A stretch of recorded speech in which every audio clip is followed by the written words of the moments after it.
الحمد للہ وکفا والصلاة والسلام علی عبادہ الذین اصطفى خصوصا علی افضلہم وخاتم النبیین محمد الامین وعلی آلہ وصحبہ اجمعین اما بعد فقد قال اللہ تبارک وتعالی فی سورۃ بنی اسرائیل اعوذ باللہ من الشیطان الرجیم بسم اللہ الرحمن الرحیم وَقَضَيْنَا إِلَىٰ بَنِي إِسْرَائِيلَ فِي الْكِتَابِ لَتُفْسِدُنَّ فِي الْأَرْضِ مَرَّتَيْنِ وَلَتَعْلُنَّ عُلُوًّا كَبِيرًا إِلَىٰ قَوْلِهِ تَعَالَى عَسَىٰ رَبُّكُمْ أَن يَرْحَمَكُمْ وَإِنْ عُدْتُمْ عُدْنَا وَجَعَلْنَا جَهَنَّمَ لِلْكَافِرِينَ حَصِيرًا إِنَّ هَذَا الْقُرْآنَ يَهْدِي لِلَّتِي هِيَ أَقْوَمُ وَيُبَشِّرُ الْمُؤْمِنِينَ الَّذِينَ يَعْمَلُونَ الصَّالِحَاتِ أَنَّ لَهُمْ أَجْرًا كَبِيرًا وَأَنَّ الَّذِينَ لَا يُؤْمِنُونَ بِالْآخِرَةِ أَعْتَدْنَا لَهُمْ عَذَابًا أَلِيمًا صدق اللہ العظیم۔ وعن عبد اللہ بن عمرو بن العاص رضی اللہ تعالی عنہما قال قال رسول اللہ صلی اللہ علیہ وسلم لَيَأْتِيَنَّ عَلَىٰ أُمَّتِي كَمَا أَتَىٰ عَلَىٰ بَنِي إِسْرَائِيلَ حَذْوَ النَّعْلِ بِالنَّعْلِ رواہ الامام الترمذی رحمہ اللہ۔ رب اشرح لي صدری ویسر لي امری واحلل عقدۃ من لسانی یفقہوا قولی۔ اب جو ہمارا مطالعہ شروع ہو رہا ہے اس میں جو نکتہ قابل لحاظ ہے جس کی طرف میں پہلے آپ کی توجہ منعطف کرا چکا ہوں کہ اب ہماری بحث کا رخ بدل رہا ہے مسلمانوں کی تاریخ۔ ابھی تک ساری گفتگو جو اسلام کی نشأت ثانیہ کے حوالے سے ہوئی اور پھر اس کا آخری حصہ جو تھا اس کے اعتبار سے قرآن مجید کی دعوت کا ایک خلاصہ اور قرآن مجید کی اہمیت اور جہاد فی سبیل اللہ کا لزوم جو ہمارے دین میں ہے، جس کا کہ عملی نقشہ ہمیں نظر آتا ہے سیرت النبی میں علی صاحب الصلاۃ والسلام یا پھر دور خلافت راشدہ میں۔ ابھی ہم نے اس کے بارے میں گفتگو کی ہے، یا یہ کہ نشأت ثانیہ میں اس اعتبار سے گفتگو کی کہ اس وقت کیا حالات ہیں دنیا میں، ایک عالمی تہذیب جو اس کا غلبہ ہے اس کی کیا کیفیت ہے، اس کا بنیادی فکر کیا ہے، اور اب اسلام کے غلبے کے لیے ہمیں کیا کرنا ہوگا۔ لیکن یہاں سے اب ہماری گفتگو مسلمانوں کی طرف رجوع کر رہی ہے۔ مسلمانوں کی تاریخ ایک تو میں نے صبح عرض کیا تھا کہ ایک تو ہمارے سامنے حضور صلی اللہ علیہ وسلم سے لے کر اب تک جو امت محمد ہے صلی اللہ علیہ وسلم ان کی تاریخ ہے، لیکن یہ کہ اس مسلمانوں کی تاریخ کا ایک ریفرنس بھی ہے اور ویسے بھی ایک تسلسل ہے۔ ان ھذہ امتکم امۃ واحدہ فرمایا گیا تمام رسول جو ہے وہ ایک ہی امت میں ہے، ان کی ایک ہی امت ہے۔ اس پہلو سے سابقہ امت مسلمہ یعنی بنی اسرائیل کی تاریخ اصولاً بھی اس کا جز ہے اور اس کا ایک خاص تعلق بھی ہے ہماری تاریخ کے ساتھ۔ اس کے حوالے سے ہمیں اب بات سمجھنی ہے۔ یہ جو مضمون ہمیں مطالعہ کرنا ہے، جس کا ٹیکسٹ پڑھنا ہے، یہ آج سے 15 برس قبل کی میری تحریر ہے۔ نشأت ثانیہ 22.5 برس قبل کی تحریر تھی اور یہ پورے 15 برس قبل کی۔ اس کا پس منظر یہ ہے کہ اگست سن 74 میں انجمن خدام القرآن کے زیر اہتمام ایک تربیتی پروگرام ہوا تھا۔ اس کے اختتام پر میں نے اعلان کیا تھا تنظیم اسلامی کے قیام کا، یا صحیح تر الفاظ میں اس کے احیاء کا، اس لیے کہ اس کے لیے اصل میں ایک اقدام سن 67 میں شروع ہوا تھا، وہ بعد میں ہم پڑھ لیں گے، لیکن پھر اس کے بعد وہ بات جو ہے رہ گئی، نہیں چل پائی۔ تو پھر سن 74 میں نے اس فیصلے کا اعلان کیا کہ اب میں اس تنظیم کو اب انشاءاللہ خود اپنے بل بوتے پر لے کر چلوں گا۔ اس کے بعد میں حج کے لیے بھی گیا تاکہ وہاں اللہ تعالیٰ سے خصوصی دعا بھی کروں کہ اب اتنا بڑا بوجھ اور اتنی بڑی ذمہ داری جو میں اٹھا رہا ہوں تو اس کے لیے ظاہر بات ہے کہ اسی کی توفیق اور تیسیر ہوگی تو بات آگے بن سکے گی۔ اس میں قمر سعید قریشی صاحب بھی اس حج کے موقع پر ساتھ تھے، ڈاکٹر نسیم الدین خواجہ صاحب بھی تھے، میری اہلیہ بھی تھیں، ڈاکٹر نسیم صاحب کی اہلیہ بھی تھیں۔ وہاں سے جب واپس آئے ہیں تو پھر رمضان مبارک کا مہینہ آیا ہے، غالباً یہ اکتوبر کی بات ہے۔ اس میں حالت اعتکاف میں میں نے ایک مضمون لکھا تھا کہ جو نومبر دسمبر کا مشترک شمارہ پھر شائع ہوا تھا میثاق کا، اس میں شائع ہوا۔ وہ 40 صفحے کا ایک مضمون تھا۔ ایک تو یہ کہ اسی وقت اینٹی قادیانی موومنٹ چلی تھی، جس کے نتیجے میں قادیانی جو ہیں وہ غیر مسلم اقلیت قرار پائے، اس پر میرا تبصرہ تھا، اس پر میں نے کچھ اپنے خیالات کا اظہار کیا تھا۔ کچھ یہ حصہ تھا اس کا مسلمانوں کی تاریخ کا ایک جائزہ، اور پھر جو کام کرنے کا ہم ارادہ رکھتے تھے تنظیم اسلامی کے زیر عنوان، اس کے بارے میں یہ معین کرنا کہ اس کا فلسفہ کیا ہے، اور یہ پوری ملت کی ایک مجموعی جو اس وقت کیفیت ہے اس میں اس کام کا مقام کیا ہے، تاریخی اعتبار سے بھی کس جگہ ہے، اور اس وقت امت کے اندر جو مختلف کام ہو رہے ہیں دینی، ان کے اعتبار سے اس کا کیا مقام ہے۔ تو اصل میں جو مقصد تھا اس تحریر کا وہ یہ تھا۔ میں نے ابھی پچھلے ان 6 مہینوں کے دوران اس موضوع پر تقاریر کی ہیں بہت مفصل، اور اب جو میری تقریریں ہوئی ہیں ان کا عنوان رہا مسلمانوں کا ماضی، حال اور مستقبل۔ کراچی میں نے شام الہدیٰ کے پروگرام میں 2 دن میں اس مضمون کو مکمل کیا۔ میں نے یہ ریجنٹ پارک کی مسجد لندن میں ہے، وہاں پر بھی اس کو 2 ہی دنوں میں بیان کیا، اور ابھی جو میں حیدرآباد دکن گیا تھا وہاں 3 دن میں نے اس کی تکمیل کی۔ مسجد شہداء میں جمعے کے خطبے میں 2 جمعوں میں اس کو بیان کیا۔ پھر میں ابھی اسلام آباد کا ایک چکر میں نے لگایا تھا 2 ماہ قبل، تو وہاں بھی میں نے اس کو ایک درس کے اندر اس کو بیان کیا۔ تو اب میری وہ تقریریں جو ہیں ان کے کئی کیسٹس موجود ہیں۔ مفصل ترین تو حیدرآباد دکن کی 3 تقریریں ہیں، اور اجمال کے ساتھ کہا جا سکتا ہے کہ اسلام آباد میں جو تقریر میری ہوئی ہے جامع مسجد الرشید مولانا فیض الرحمان صاحب کی جو جامع مسجد ہے G8 کے مرکز میں، وہ گویا کہ اس کی مختصر ترین شکل ہے۔ اس میں جن چیزوں کا اضافہ ہوا ہے میں اس کے حوالے سے اس وقت گفتگو شروع کروں گا، اس لیے کہ ظاہر بات ہے کہ 15 برس قبل کی تحریر، اور اب جو میں نے اس کے اندر کچھ اضافے کیے ہیں، بنیادی بات وہی ہے لیکن اس کے اندر کہیں کہیں تفاصیل کے اندر، اور جیسا کہ میں نے پہلے بھی کہا تھا خاکے میں رنگ مزید بڑھانا، اس کا یقیناً کچھ نہ کچھ فینومینن جو ہے وہ واقع ہوا ہے۔ تو مجھ پر جو سب سے زیادہ انکشاف ہوا تھا اس مضمون کا، اس لیے کہ امت مسلمہ کی 1400 برس کی تاریخ کو کسی ایک تقریر یا چھوٹی سی تحریر میں سمو لینا کہ اس سے جو اصل سبق ہے وہ مل جائے اور ایک مجموعی خاکہ اس کا ذہن میں تیار ہو جائے، یہ کوئی آسان کام نہیں ہے۔ اللہ تعالیٰ نے خاص جو میرے لیے اس میں آسانی پیدا کی وہ اس حدیث کے حوالے سے جو آپ کے سامنے لکھی ہوئی ہے۔ ترمذی میں یہ روایت موجود ہے، اور حضرت عبداللہ ابن عمرو بن العاص رضی اللہ تعالی عنہما وہ اس کے راوی ہیں۔ ابھی ملتان میں بھی میں نے 2 دنوں میں اس پر تقریر کی تھی۔ اس کے جو الفاظ ہیں بہت چونکا دینے والے ہیں، اس لیے کہ بعض دوسری روایات بھی ہیں جن میں یہ بات سامنے آتی ہے کہ حضور نے فرمایا کہ اے مسلمانوں، تمہارے اندر بھی وہ ساری گمراہیاں پیدا ہو جائیں گی جو تم سے پہلی امتوں میں پیدا ہوئی۔ وہ گویا کہ مسلمانوں کے اندر گمراہی پیدا ہونے والی بات ہے، وہ اعتقادی ہو، اخلاقی ہو، عملی ہو، مختلف قسم کی گراوٹیں، مختلف قسم کے زوال جن سے ہم دوچار ہوئے، تو وہ ظاہر بات ہے کہ اخلاقی، اعتقادی، وہ ساری چیزیں جو ہیں سابقہ امتوں میں بھی پیدا ہوئی، وہ ہم میں بھی پیدا ہوئی۔ اسی میں یہ الفاظ بھی آتے ہیں کہ اگر وہ گوہ کے بل میں گھسے تھے تو تم بھی گوہ کے بل میں گھسو گے، اگر ان میں کوئی بدقسمت ایسا اور بدبخت ایسا اٹھا جس نے اپنی ماں کے ساتھ بدکاری کی ہو تو تم میں بھی کوئی نہ کوئی شقی ایسا پیدا ہو کر رہے گا۔ بہت زور ہے اس میں، لیکن یہ دوسرا نقشہ سامنے لاتی ہے حدیث،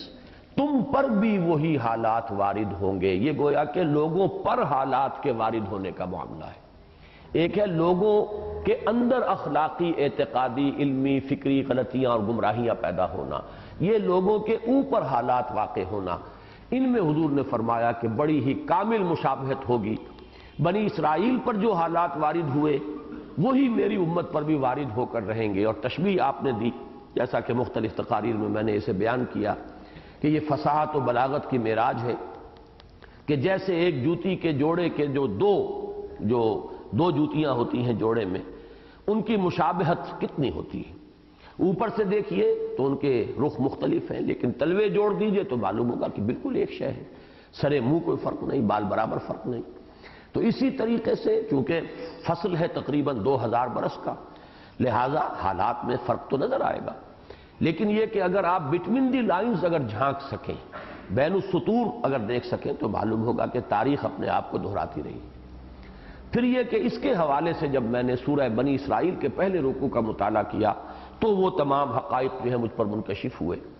اس مضمون میں سورہ بنی اسرائیل کی ان آیات اور مسلمانوں کی تاریخ کے ان ادوار کا تقابل اور موازنہ اور مشابہت کا معاملہ، یہ جو آیا ہے یہ صرف ضمنی طور پر آیا ہے،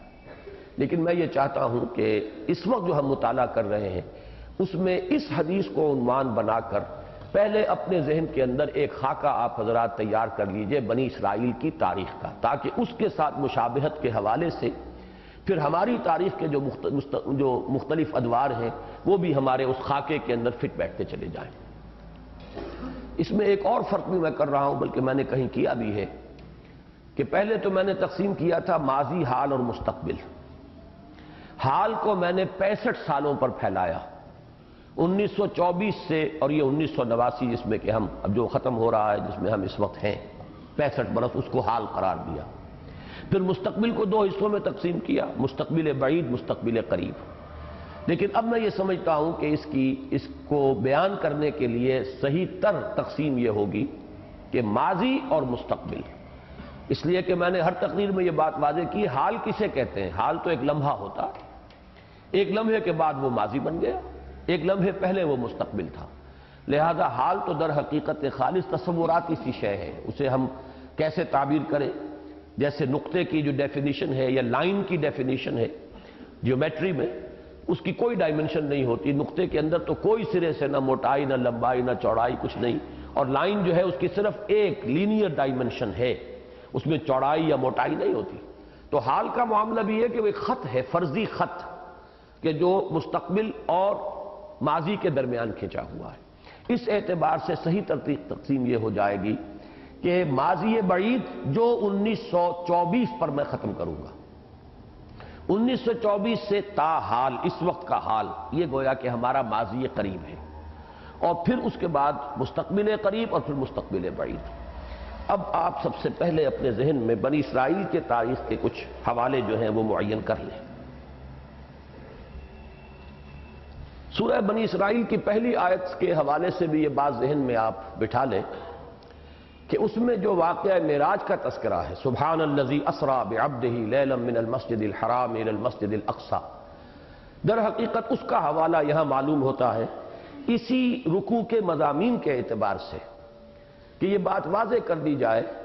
کہ ایک شاخ جو چلی آ رہی تھی نسل ابراہیمی میں بنی اسرائیل کی، جن کا مرکز بنا بیت المقدس یا بیت المقدس، یہ دونوں اس کے تلفظ ہیں۔ دوسری شاخ بنی اسماعیل جس میں حضور صلی اللہ علیہ وسلم کی بعثت ہوئی، اس کا مرکز بنا مکہ مکرمہ، خانہ کعبہ۔ اب حضور صلی اللہ علیہ وسلم کی بعثت پر آ کر یہ دونوں شاخیں جمع ہو گئیں، دونوں کی برکات اس امت کے حوالے کر دی گئی ہیں۔ یہی رمز ہے اس میں کہ حضور کا جو معراج کا سفر ہے اس کا ایک یہ زمینی کمپوننٹ ہے کہ مسجد حرام سے مسجد اقصی تک، پھر وہاں سے اسینٹ جو ہے، جو عروج ہے، معراج ہے آسمان کی طرف، وہ مسجد اقصی سے ہوا۔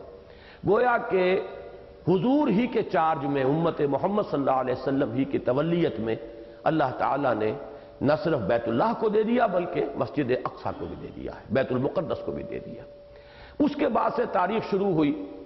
تو پہلا نقطہ یہ نوٹ کیجئے کہ تاریخ بنی اسرائیل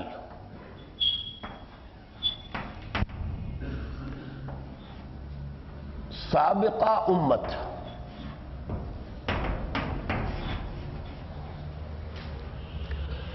بنی اسرائیل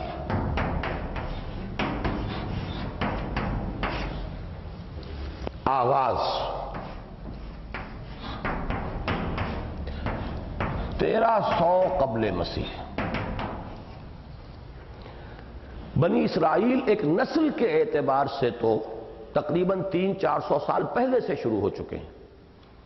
کیونکہ بنی اسرائیل کے معنی اسرائیل کے بیٹے، اولاد اسرائیل۔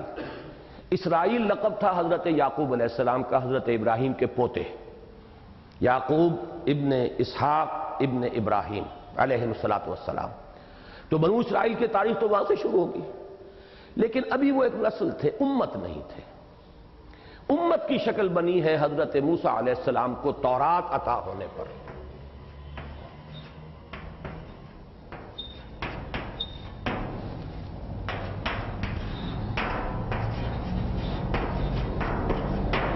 یہی وجہ ہے کہ سورہ بنی اسرائیل کے اب اس کے معراج کے واقعے کے ذکر کے بعد وَآتَيْنَا مُوسَى الْكِتَابَ وَجَعَلْنَاهُ هُدًى لِبَنِي إِسْرَائِيلَ أَلَّا تَتَّخِذُوا مِن دُونِي وَكِيلًا ذُرِّيَّةَ مَنْ حَمَلْنَا مَعَ نُوحٍ إِنَّهُ كَانَ عَبْدًا شَكُورًا۔ یہاں سے در حقیقت امت بنے ہیں وہ، جہاں انہیں شریعت دے دی گئی، کتاب دے دی گئی،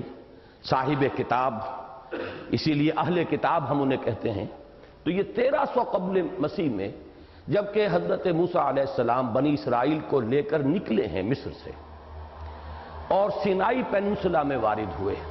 جزیرہ نما سینا، اسی کی جو جنوبی ٹپ ہے اس پر وہ کوہ طور ہے، جس کے دامن میں اپنی قوم کو چھوڑ کر پھر اللہ نے انہیں بلایا، حضرت موسیٰ علیہ السلام کو 30 رات کے لیے 30 دن کے لیے بلایا تھا، پھر اضافہ کیا 40 دن وہ وہاں رہے ہیں، وہیں وہ انہیں تورات عطا ہوئی۔ اب واپس آئے ہیں تو یہاں سے گویا کہ ایک امت کی حیثیت سے تاریخ کا آغاز ہوا، لیکن یہ کہ اس میں تقریباً 300 برس انہیں لگے ہیں عروج تک پہنچنے میں، اس لیے کہ اب جب حکم دیا گیا قتال کا تو بنی اسرائیل نے کوڑا جواب دے دیا، لہذا تاریخ وہیں رک گئی، پروسیس وہیں پر سٹاپ ہو گیا۔ 40 برس کی تو سزا اللہ نے دی کہ اب یہ ارض مقدس جو ہم نے جس کا وعدہ کیا تھا، ارض موعود، ارض مقدس، جہاں سے یہ آ کر مصر میں آباد ہوئے تھے، اب دوبارہ ہم ان کو دے دیتے اگر اسی وقت یہ لوگ جہاد اور قتال کے لیے اور جانیں سر اپنی ہتھیلیوں پر رکھ کر میدان میں آ جاتے۔ بزدلی کی ہے، بزدلی کا مظاہرہ کیا ہے، فَإِنَّهَا مُحَرَّمَةٌ عَلَيْهِمْ 40 سَنَةً يَتِيهُونَ فِي الْأَرْضِ، 40 برس تک کے لیے یہ حرام، اسی صحرائے تیہ کے اندر بھٹکتے رہیں گے، وہی صحرا ہے صحرائے سینا۔ اسی عرصے میں حضرت موسیٰ کا انتقال بھی ہو گیا، حضرت ہارون کا انتقال بھی ہو گیا، البتہ ان کے بعد حضرت یوشع ابن نون، جوشوا جسے کہتے ہیں، یہ ان کے خلیفہ ہوئے ہیں۔ ہمارے ہاں اختلاف ہے کہ یہ نبی بھی تھے یا نہیں، واللہ عالم، خلیفہ ضرور ہے۔ انہوں نے پھر جہاد کیا ہے، نئی نسل جو صحرا کے اندر پروان چڑھی تھی، جس پر وہ غلامی کے آثار نہیں تھے، اثرات نہیں تھے، ان کی وہ روح کچلی ہوئی نہیں تھی، وہ جو کل میں نے اقبال کی نظم کا آپ کو حوالہ دیا تھا کہ آہ ظالم تو جہاں میں بندہ محکوم تھا، میں نہ سمجھی تھی کہ ہے کیوں خاک میری سوزناک، الحذر محکوم کی میت سے 100 بار الحذر۔ تو وہ محکومیت کے اندر جس طرح روح کچلی جاتی ہے، تو جو نسل حضرت موسیٰ کے ساتھ نکلی تھی، یہ وہ مضامین ہیں جو استحکام پاکستان کے مقدمے میں تفصیل سے میں لکھ چکا ہوں کہ ان کی چونکہ وہ شخصیتیں کچلی ہوئی تھی، ان کی انا کچلی ہوئی تھی، ان کے اندر جرت نہیں ہوئی کہ وہ میدان میں آئے۔ البتہ اگلی نسل جو صحرا میں پیدا ہوئی، پروان چڑھی، وہ ہے کہ جس نے پھر جہاد کیا ہے۔ فلسطین پر انہیں قبضہ حاصل ہو گیا، لیکن غلطی وہی کی جو ہندوستان میں مسلمانوں نے کی، قبضے کو مکمل نہیں کیا، وہاں کے مشرکین اور جو بھی ملحدین اور جو طرح طرح کی گمراہ قومیں تھیں انہیں بھی وہیں پر آباد رہنے دیا، اور اس کے نتیجے میں یہ کہ جلد ہی باہمی اختلاط کے نتیجے میں وہ قومیں ان پر غالب آ گئیں، ان کے ہاں مشرکانہ اوہام بھی پیدا ہو گئے۔ وہ تو حضرت موسیٰ سے بھی انہوں نے کہا تھا کہ ہمارے لیے بھی ایک کوئی الہ اور معبود بنا دو، جیسے کہ دوسری قوموں کے الہ اور معبود ہیں، تاکہ جس طرح وہ دھیان گیان کرتے ہیں ایسے ہی گیان دھیان ہم بھی کریں۔ پھر بچڑا انہوں نے خود بنا لیا تھا، اس کی پرستش شروع کر دی تھی، لہذا وہ جو ان کا جو اصل روحانی مقام تھا اس کی ابھی بازیافت پورے طور پر وہ نہیں کر سکے۔ اس میں تقریباً 300 برس لگے، اس کے بعد ان کا دور عروج آیا۔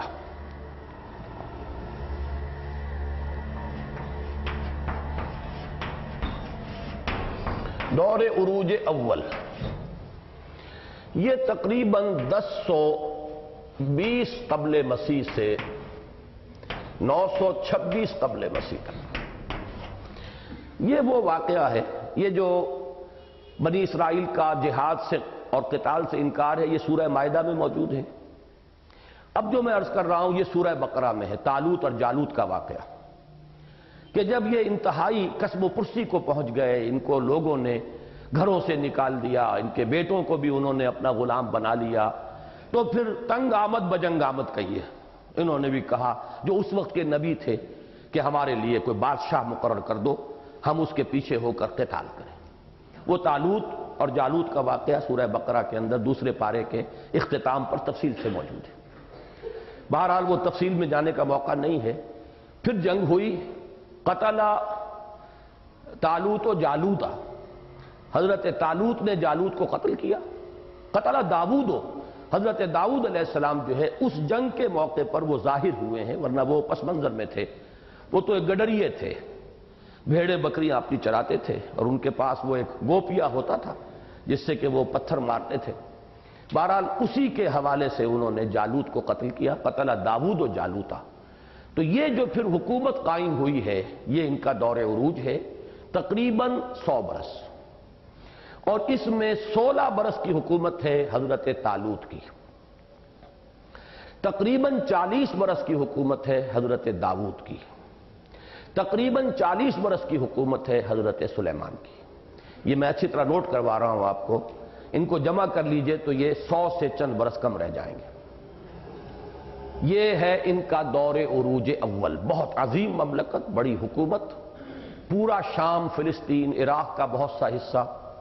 یہ سارا کا سارا جو ہے یہ ایک عظیم مملکت کی حیثیت سے یہ ان کا دور عروج اول ہے.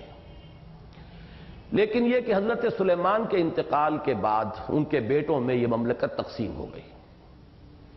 2 مملکتیں بن گئیں، ایک شمالی جس کا نام اسرائیل تھا، ایک جنوبی جس کا نام یہودیہ تھا.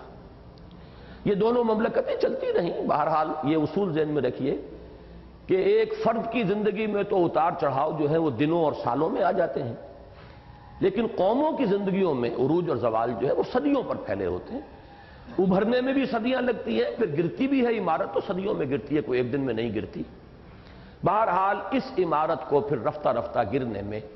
تقریباً 300 برس لگے. تو ان کا جو دور زوال اول ہے، جسے قرآن کہتا ہے کہ پھر ہم نے تم پر سخت عذاب نازل کیا اور اپنے بندے تمہارے اوپر باسنا علیکم عباد لنا اولی باس شدید فجاسوا خلال الدیار وکان وعدا مفعولا. ہم نے یہ پہلے انہیں بتا دیا تھا کہ تم 2 مرتبہ سرکشی کرو گے، بغاوت کرو گے. قضینا الی بنی اسرائیل فی الکتاب لتفسدن فی الارض مرتین ولتعلن علوا کبیرا. یہاں اس چیز کو واضح نہیں کیا گیا کہ جب تم سرکشی کرو گے تو پھر ہمارے عذاب کے کوڑے تم پر برسیں گے. وہ آگے جا کر بات واضح ہو جاتی ہے.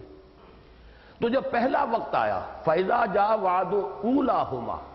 بَعَثْنَا عَلَيْكُمْ عِبَادًا لَنَا أُولِي بَأْسٍ شَدِيدٍ فَجَاسُوا خِلَالَ الدِّيَارِ وَكَانَ وَعْدًا مَفْعُولًا.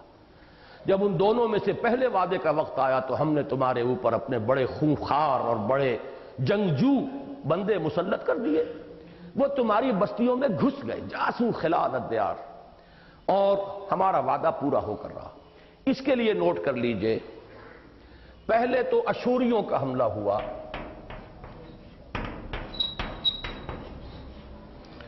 اور اسرائیل کی مملکت ختم ہو گئی.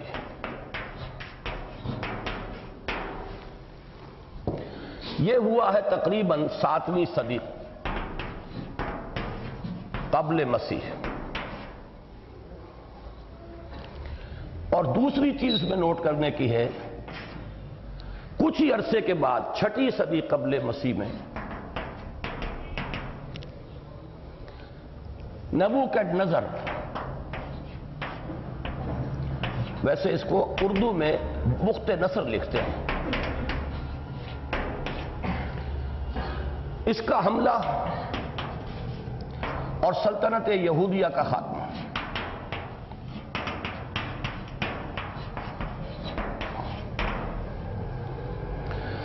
یہ 200 برس جو ہیں یہ ان کے زوال اول کا کلائمیکس ہے۔ اشوریوں نے حملہ کیا شمال سے، نوٹ کیجئے شمال سے، اشوریوں نے حملہ کیا شمال سے اور شمالی سلطنت اسرائیل ختم۔ اس کے تقریباً 100 برس بعد اصل حملہ جو ہوا ہے وہ مشرق سے آیا، اس لیے کہ بیبیلونیا، بابل، یہ عراق سمجھیے، عراق کا بادشاہ نبوکڈنیزر اس نے حملہ کیا یروشلم پر۔ یروشلم جو ہے وہ یہودیہ کا پایہ تخت تھا۔ اس نے جو تباہی مچائی ہے، 6 لاکھ یہودیوں کو قتل کیا، 6 لاکھ کو وہ اپنے ساتھ لے گیا کیپٹیوز بنا کر، اسیر بنا کر، قیدی بنا کر، بھیڑوں بکریوں کے گلوں کی طرح۔ وہاں تو ٹرک نہیں تھے اس طرح کے جیسے ٹرکوں میں ہمارے فوجی جو ہیں ایسٹ پاکستان سے اور وہ ہندوستان کے کنسنٹریشن کیمپس میں لائے گئے، وہ تو بھیڑ بکریوں کے گلوں کی طرح بھانگ کے لے جائے گئے۔ اور اس نے یروشلم میں حضرت سلیمان کا بنایا ہوا معبد، ٹیمپل آف سولومون جسے کہا جاتا ہے، معبد سلیمان، ہیکل سلیمانی، اس کو بالکل مسمار کر دیا، بنیادیں تک کھود دی۔ اس دن کے بعد سے ابھی تک جو ان کے پاس چلی آ رہی تھی تبرکات حضرت موسیٰ علیہ السلام کی،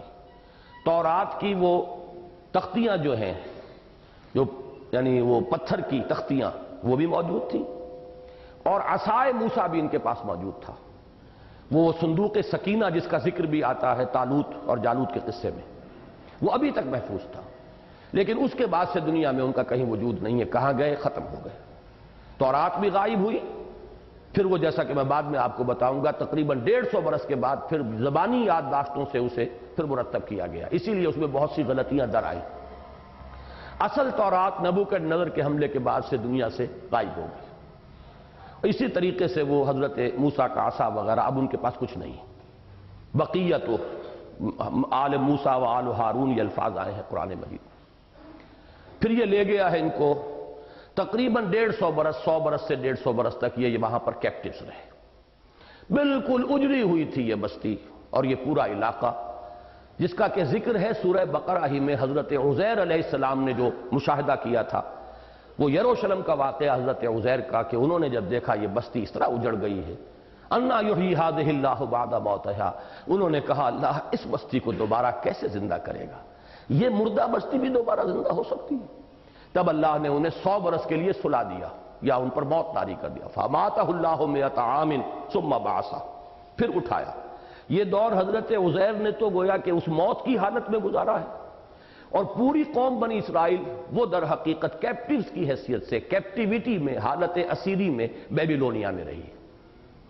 اس کے بعد اب جو ٹرن آیا ہے وہ یہ کہ اب آپ جغرافیہ بھی ذہن میں رکھیے، شام جو ہے یہ بالکل میڈیٹرینین سی کے ساتھ لگا ہوا ہے، سب سے زیادہ مغربی ملک جو ہے وہ شام ہے۔ اس کے ذرا مشرق میں آئیں گے تو عراق ہے، شام عرب، عراق عرب، در حقیقت یہ عرب ہی علاقہ ہے۔ عراق کے مشرق میں آئیے تو ایران ہے۔ ایران میں اب وہ شخصیت ظاہر ہوئی جسے قرآن مجید نے ذوالقرنین کہا ہے، جسے سائرس اور کیخورس بھی کہا جاتا ہے، جس کے بارے میں بڑی قیمتی معلومات پہلی مرتبہ مولانا ابوالکلام آزاد مرحوم نے اپنی ترجمان القرآن جو ان کی تفسیر ہے اس میں پیش کی۔ کھدائیوں کے ذریعے سے اب یہ چیزیں جو ہیں سامنے آ چکی ہیں، ورنہ اس سے پہلے تو پریشان تھے ہمارے مفسرین کہ ذوالقرنین کون تھا۔ تاریخ میں عظیم فاتح کی حیثیت سے نام سکندر کا آتا ہے کہ اس نے بہت فتوحات کی، لیکن سکندر کا کردار جو ہے وہ ذوالقرنین کے کردار سے کوئی مناسبت رکھتا ہی نہیں۔ ایک نبیوں کے کردار کے ساتھ مناسبت رکھنے والی شخصیت، اور ایک جو ہے وہ عام جو دنیا دار لوگ ہوتے ہیں اور بہت ہی پست اخلاق کا آدمی سکندر۔ تو ایک مسئلہ تھا ہمارا جو اس دور میں آ کے حل ہوا ہے کہ کھدائیاں جو ہوئی ہیں اس سے پھر وہ کیخسرو کا مجسمہ برآمد ہوا ہے، اس کے تاج کے اوپر 2 سینگ لگے ہوئے تھے، ذوالقرنین 2 سینگوں والا۔ اس کی وجہ یہ تھی کہ ایران اس سے پہلے 2 ملکوں پر مشتمل تھا، پارس اور میڈیا، 2 علیحدہ علیحدہ حکومتیں تھیں۔ اس شخص نے ان دونوں کو جمع کیا اور عظیم تر سلطنت ایران کی بنیاد ڈالی۔ یہ مؤسس ہے عظمت ایران کا، اسی لیے ایرانی جو ہیں شہنشاہ ایران نے 2500 سالہ جشن جو منایا تھا وہ کیخسرو کو منایا تھا۔ تو ایران کی وہ جو شان کئی والی بات آئی تھی نشأت ثانیہ میں، وہ شان کئی جو ہے کیخسرو، کیقباد، یہ در حقیقت یہ لفظ جو ہے ان کے ناموں کا جز ہے، اور یہ در حقیقت ایران کی عظمت کے نشان ہے۔ یہ شخص جو ہے اس نے اب حملہ کیا بیبیلونیا پر، عراق پر۔ اس حملے کے نتیجے میں جو وہاں کی حکومت تھی اس کو شکست ہوئی، پسپا ہوئی۔ اب انہوں نے یہودیوں کو اجازت دی کہ تم جاؤ، تم آزاد ہو، تم جاؤ اور جا کر اپنا شہر آباد کرو، تمہیں اجازت ہے۔ اب یہ قافلہ کر کے تقریباً 100 برس کے اندر ان کی واپسی ہوئی۔ پھر حضرت عزیر علیہ السلام کو بھی عرصے میں اللہ نے اٹھا دیا، ثم بعثہ، پھر انہیں اٹھا لیا، پھر کہا ان سے کہ دیکھو ذرا اپنا کھانا وہ ابھی بسا نہیں ہے، اس میں کوئی بو پیدا نہیں ہوئی، لیکن اپنے گدھے کو بھی دیکھو کہ اس کی ہڈیاں بھی گل سڑ گئی ہیں، تمہاری نگاہوں کے سامنے ہم ان پر گوشت بھی چڑھاتے ہیں، ان کے اوپر کھال بھی لگاتے ہیں۔ یہ سارا مشاہدہ کروایا ہے حضرت عزیر علیہ السلام کو اللہ تعالیٰ نے، جس کا ذکر سورہ بقرہ میں۔ اب یہ لوگ آئے، انہوں نے دوبارہ جو ہے اپنا شہر تعمیر کیا، ہیکل دوبارہ تعمیر کیا۔ پھر ان کے اندر حضرت عزیر علیہ السلام کی دعوت تجدید و احیاء دین، یا جس کو کل ہم پڑھ رہے تھے، دعوت تجدید ایمان و توبہ و تجدید عہد، اثر نو، وہ جو اخلاقی پستیوں میں چلے گئے تھے، جو انتہائی گراوٹ میں اعتقادی طور پر بھی، ایمان کے اعتبار سے بھی، عمل کے اعتبار سے بھی، جس کے نتیجے میں وہ عذاب آیا تھا ان پر، اب یہ رفتہ رفتہ نکلے۔ حضرت عزیر جو ہے وہ سمبل ہے ان کے رینائسنس کا، ان کا جو احیاء ہوا ہے قومی، وہ حضرت عزیر کے ہاتھوں ہوا۔ اسی لیے حضرت عزیر کو یہودیوں میں سے کچھ لوگ ابن اللہ کہتے ہیں۔ قالت الیہود عزیر ابن اللہ وقالت النصارى المسیح ابن اللہ۔ تو یہ در حقیقت ان کے ہاں اسی وجہ سے کہ انہیں جو دوبارہ اس پستی سے پھر اس بلندی تک لانے والی شخصیت ہے، جس نے ان کے اندر تجدید دین اور تجدید ایمان کی دعوت برپا کی، وہ حضرت عزیر ہے۔ اس کے بعد اب ان کا دور عروج ثانی آیا۔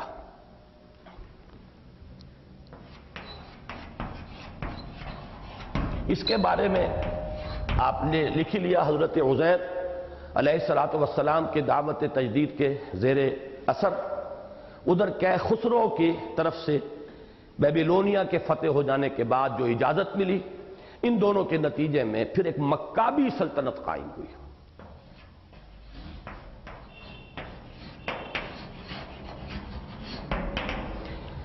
اس کا ذکر ہے سورہ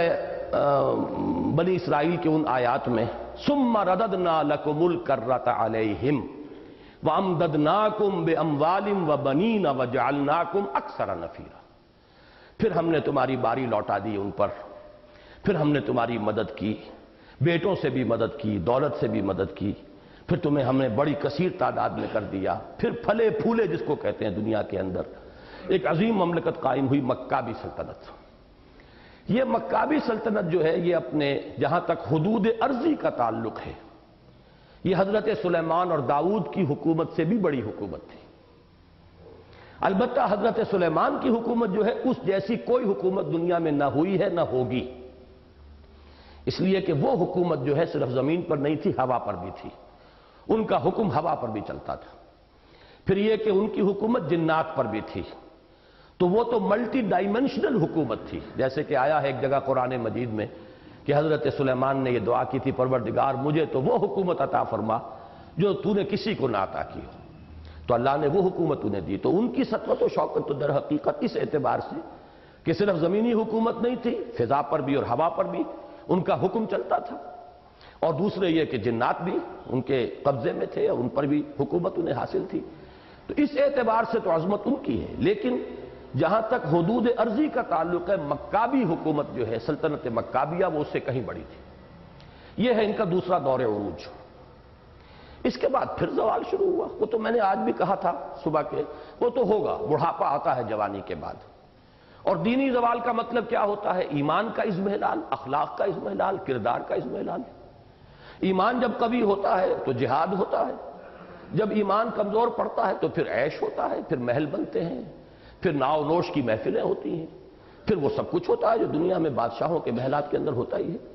میں تجھ کو بتاتا ہوں تقدیر امم کیا ہے، شمشیر و ثنا اول، طاؤس و رباب آخر۔ ان کے ہاں پھر جب یہ ہوا ہے تو دوسرا جو دور زوال ہے ان کا، اب یہ چھوٹا پڑ گیا، میں نے کوئی بڑا بڑا لکھ دیا،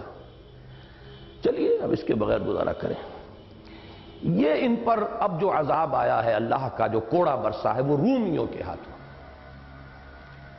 اس کو نوٹ کیوں میں کرا رہا ہوں خاص طور پر اس لیے کہ میں آپ کو بتاؤں گا کہ ایک ایک چیز جو ہے کاربن کاپی کی طرح ٹیلی کرے گی ہماری تاریخ کے ساتھ۔ رومی جو ہے وہ یورپین پاور تھے۔ جو دوسرا دور آیا ہے عذاب کا اور ان کے زوال کا، وہ ہے ایک یورپین امپیریلزم کے زیر اثر۔ رومی آئے، رومیوں نے فتح کیا۔ اس فتح کے بھی دو ادوار ہیں۔ پہلے انہوں نے اس طرح فتح کیا جیسے کہ انگریزوں نے مثلاً ایران اور مصر پر اپنی حکومت قائم کی تھی، براہ راست نہیں۔ یا جیسے ہندوستان میں یہ جو دیسی ریاستیں تھیں، نواب بھی بیٹھے ہوئے ہیں، بظاہر ان کی حکومت ہے، اوپر ریزیڈنٹ بیٹھا ہوا ہے انگریز۔ پتلی جو ہے وہ پتلی کی حیثیت سے راجہ یا نواب صاحب حرکت کرتے ہیں، حکم جو چلتا ہے در حقیقت ریزیڈنٹ کا چلتا ہے۔ تو یہ بالواسطہ حکومت ہے، براہ راست نہیں، بالواسطہ، بلا واسطہ نہیں۔ اور دوسری بلا واسطہ حکومت ہوتی جیسے کہ بقیہ ہندوستان پر انگریز نے کی، براہ راست اپنی ہی سول سروس اور اسی کے ذریعے سے سارا نظام۔ تو شروع میں رومنز نے ان کو آٹونومی دی تھی، اور اس آٹونومی میں یہ اپنے مذہبی معاملات میں پورے آزاد تھے، صرف یہ کہ اوپر ایک حکومت کا جو معاملہ ہے۔ اسی لیے حضرت مسیح کا وہ جملہ آتا ہے، جو قیصر کا ہے وہ قیصر کو دو، اور جو خدا کا ہے وہ خدا کو دو۔ اس لیے کہ ایک مذہبی ٹیکسز تھے جو وہاں پر زکوٰۃ وغیرہ کا نظام تھا، کیونکہ ان کا آٹونومس نظام مذہبی موجود تھا، تو وہ تو ادھر دیے جائیں گے۔ ایک سرکاری ٹیکسز ہیں رومنز کے، حکومت ہے ان کی، تو ٹیکس تو ہوں گے نا۔ تو جو خدا کا ہے خدا کو دو، اور جو قیصر کا ہے وہ قیصر کو دو۔ اس کا حقیقی مفہوم کیا تھا، پس منظر کیا تھا، وہ ایک علیحدہ بحث ہے۔ میں اس وقت سمجھانا چاہ رہا ہوں آپ کو کہ کچھ عرصے تک وہاں نظام یہ رہا کہ انہوں نے براہ راست اپنی حکومت قائم نہیں کی، بلکہ ایک طرح سے پروٹیکٹوریٹ جنہیں کہا جاتا ہے، تحفظ اور انتداب کا پردہ جو ہے اوپر ڈال کر اپنی حکومت رکھی، انہیں نیچے آٹونومی دے دی۔ لیکن انہوں نے پھر کچھ بغاوتیں کی بار بار۔ وہی دور ہے جب حضرت مسیح کی بعثت ہوئی۔ اب ہم آ گئے ہیں 1300 قاف میم سے حضرت مسیح علیہ السلام کے زمانے تک۔ حضرت مسیح کی جب بعثت ہوئی تو اس پوری حکومت کے اوپر جو ہے وہ رومیوں کا غلبہ تھا، لیکن مذہبی آٹونومی ان کو حاصل تھی۔ ان کے جو بھی علماء تھے، ان کے احبار اور رہبان، ان کا اپنا ایک اثر تھا۔ یہی وجہ ہے کہ حضرت مسیح کے خلاف جو ورڈکٹ تھا وہ رومن امپائر کا نہیں تھا، وہ رومن کسی عدالت کا نہیں تھا کہ یہ شخص مرتد ہے، واجب القتل ہے۔ حضرت مسیح علیہ السلام کے خلاف یہ قضا جو ہے، یہ فیصلہ، یہ یہودی علماء کی عدالت کا ہے، اور انہوں نے مذہبی معاملات میں دے رکھی تھی انہیں پوری آزادی۔ پائلیٹس پونٹس گورنر تھا، رومی گورنر اس وقت، حالانکہ اسے کچھ ہمدردی تھی حضرت مسیح کے ساتھ۔ جب اس کے سالانہ جشن کا موقع آیا ہے، رومیوں کی کوئی سالانہ عید ہوتی تھی، تو اس میں ان کی ایک روایت تھی کہ کسی ایک کنڈیمڈ پرزنر کو وہ چھوڑ دیتے تھے، کوئی ایک جو پھانسی کی سزا دی جا چکی ہو اس کو وہ رہا کر دیتے تھے خوشی میں۔ اس وقت دو تھے ان کے پاس، رومیوں کے پاس، ایک حضرت مسیح تھے جن کو سزا ملی تھی پھانسی کی یا سولی کی یہودیوں کی مذہبی عدالت سے، اور ایک برابا ڈاکو تھا جس نے بغاوت کی تھی رومیوں کے خلاف، وہ ان کا گویا کہ رومیوں کی حکومت کا وہ باغی تھا۔ اس اعتبار سے اس کو بھی سزا دی گئی تھی کہ اس کو سولی پر چڑھا دیا جائے، لیکن دونوں ابھی ویٹ کر رہے تھے۔ تو آخری وقت پر آتا ہے کہ پائلیٹس پونٹس نے یہ کہا یہودیوں سے کہ دیکھو ہماری عید آئی ہے، ہم ایک کو چھوڑ سکتے ہیں، تم دیکھو کس کو میں چھوڑوں، اگر تم کہو تو میں مسیح کو چھوڑ دوں، اگر نہیں اس کو تو سولی چڑھاؤ، اس کو دوسرے کو برابر ڈاکو کو چھوڑ دو۔ تب وہ سولی، یہ علیحدہ مسئلہ ہے کہ وہ حضرت مسیح سولی نہیں چڑھے بلکہ کوئی اور چڑھا ہے، یہ وہ دینی بحث جو ہے مذہبی، اس کو اس وقت میں نہیں لا رہا، تاریخ کا صرف ایک نقشہ دینا ہے۔ یہ چیز گویا کہ یہود پر آخری اتمام حجت تھا اللہ کی طرف سے، کہ اللہ کے ایک جلیل القدر پیغمبر کو انہوں نے مرتد واجب القتل قرار دے کر اپنے بس پڑتے تو سولی پر چڑھا ہی دیا، لہذا اب آخری عذاب کا وقت آ گیا۔ اس کی ایک قسط تو اسی وقت دی گئی ہے، لیکن آخری عذاب فائنل جو ہے وہ ججمنٹ ریزروڈ ہے، وہ ہوگا حضرت مسیح ہی کے ہاتھوں۔ ان کی فائنل اینیہیلیشن جو ہے، ایکسٹرمینیشن، وہ ہونی ہے، یہ تو ابھی ہونا، ججمنٹ ریزروڈ ہے ابھی۔ لیکن اس وقت جو نقد انہیں سزا ملی وہ یہ کہ پھر رومیوں نے براہ راست اپنی حکومت قائم کر لی، اور ان کا یروشلم میں داخلہ بھی بند کر دیا سن 80 عیسوی میں۔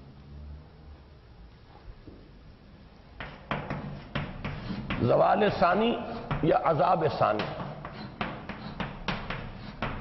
اب یہ 80 عیسوی ہے، حضرت مسیح علیہ السلام کے رفع آسمانی یا لوگوں کے خیال کے مطابق سولی چڑھائے جانے کے تقریباً نصف صدی کے بعد اب ٹائٹس رومی جنرل نے حملہ کیا. 1,20,000 یہودی وہ تو ایک دن میں قتل کیے اس نے، اور پھر ان کو نکال دیا گیا یروشلم سے. یروشلم کی پھر بے حرمتی ہوئی. فَإِذَا جَاءَ وَعْدُ الْآخِرَةِ لِيَسُوءُ وُجُوهَكُمْ، یعنی یہاں پہ محذوف مانے جائیں گے الفاظ کہ پھر بَعَثْنَا عَلَيْكُمْ عِبَادًا لَنَا أُولِي بَأْسٍ شَدِيدٍ لِيَسُوءُ وُجُوهَكُمْ وَلِيَدْخُلُوا الْمَسْجِدَ كَمَا دَخَلُوهُ أَوَّلَ مَرَّةٍ وَلِيُتَبِّرُوا مَا عَلَوْا تَتْبِيرًا، تاکہ وہ پھر مسجد کی بے حرمتی اور پامالی کریں اور داخل ہوں مسجد میں جیسے پہلی مرتبہ داخل ہوئے تھے، اور تباہ و برباد کر دیں ہر اس چیز کو جس پر انہیں غلبہ حاصل ہو جائے. یہ دوسرا عذاب تھا. سن 80 میں ٹائٹس کے ہاتھوں آیا، اور اس وقت سے یہ جلا وطن کر دیے گئے. یہودیوں کے لیے یروشلم میں داخلہ ممنوع. تقریباً 550 برس کے بعد جب حضور کی بعثت ہوئی ہے، پھر حضرت عمر کے زمانے میں پھر بیت المقدس فتح ہوا ہے، تو حضرت عمر نے ڈکلیئر کیا اوپن سٹی کہ یہ یہودیوں عیسائیوں سب کے لیے اوپن سٹی ہے، سب آئیں. تب انہیں داخلہ ملا ہے، ورنہ یہ کہ رومن امپائر نے تو ان کے اوپر داخلہ بند کیا ہوا تھا. اور یہ بھی نوٹ کیجئے، رومن امپائر حضرت مسیح علیہ السلام کے بعد سے جو جہاں ہم پہنچے ہوئے حضور کے دور تک یہ 600 برس ہیں. پہلے 300 برس میں وہ رومی شہنشاہ جو تھے وہ مشرک تھے، خالص مشرک. لیکن پھر یہ کہ اس کے بعد حضرت مسیح کے بعد 300 برس تو وہ مشرکین تھے،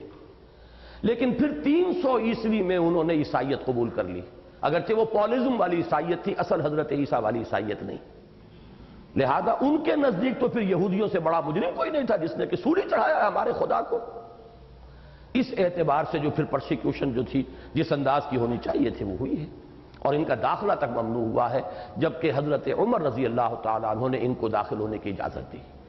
اس وقت اب نوٹ کر لیجئے قرآن مجید کی یہ آیات نازل ہوئی ہیں حضور پر سورہ بنی اسرائیل میں،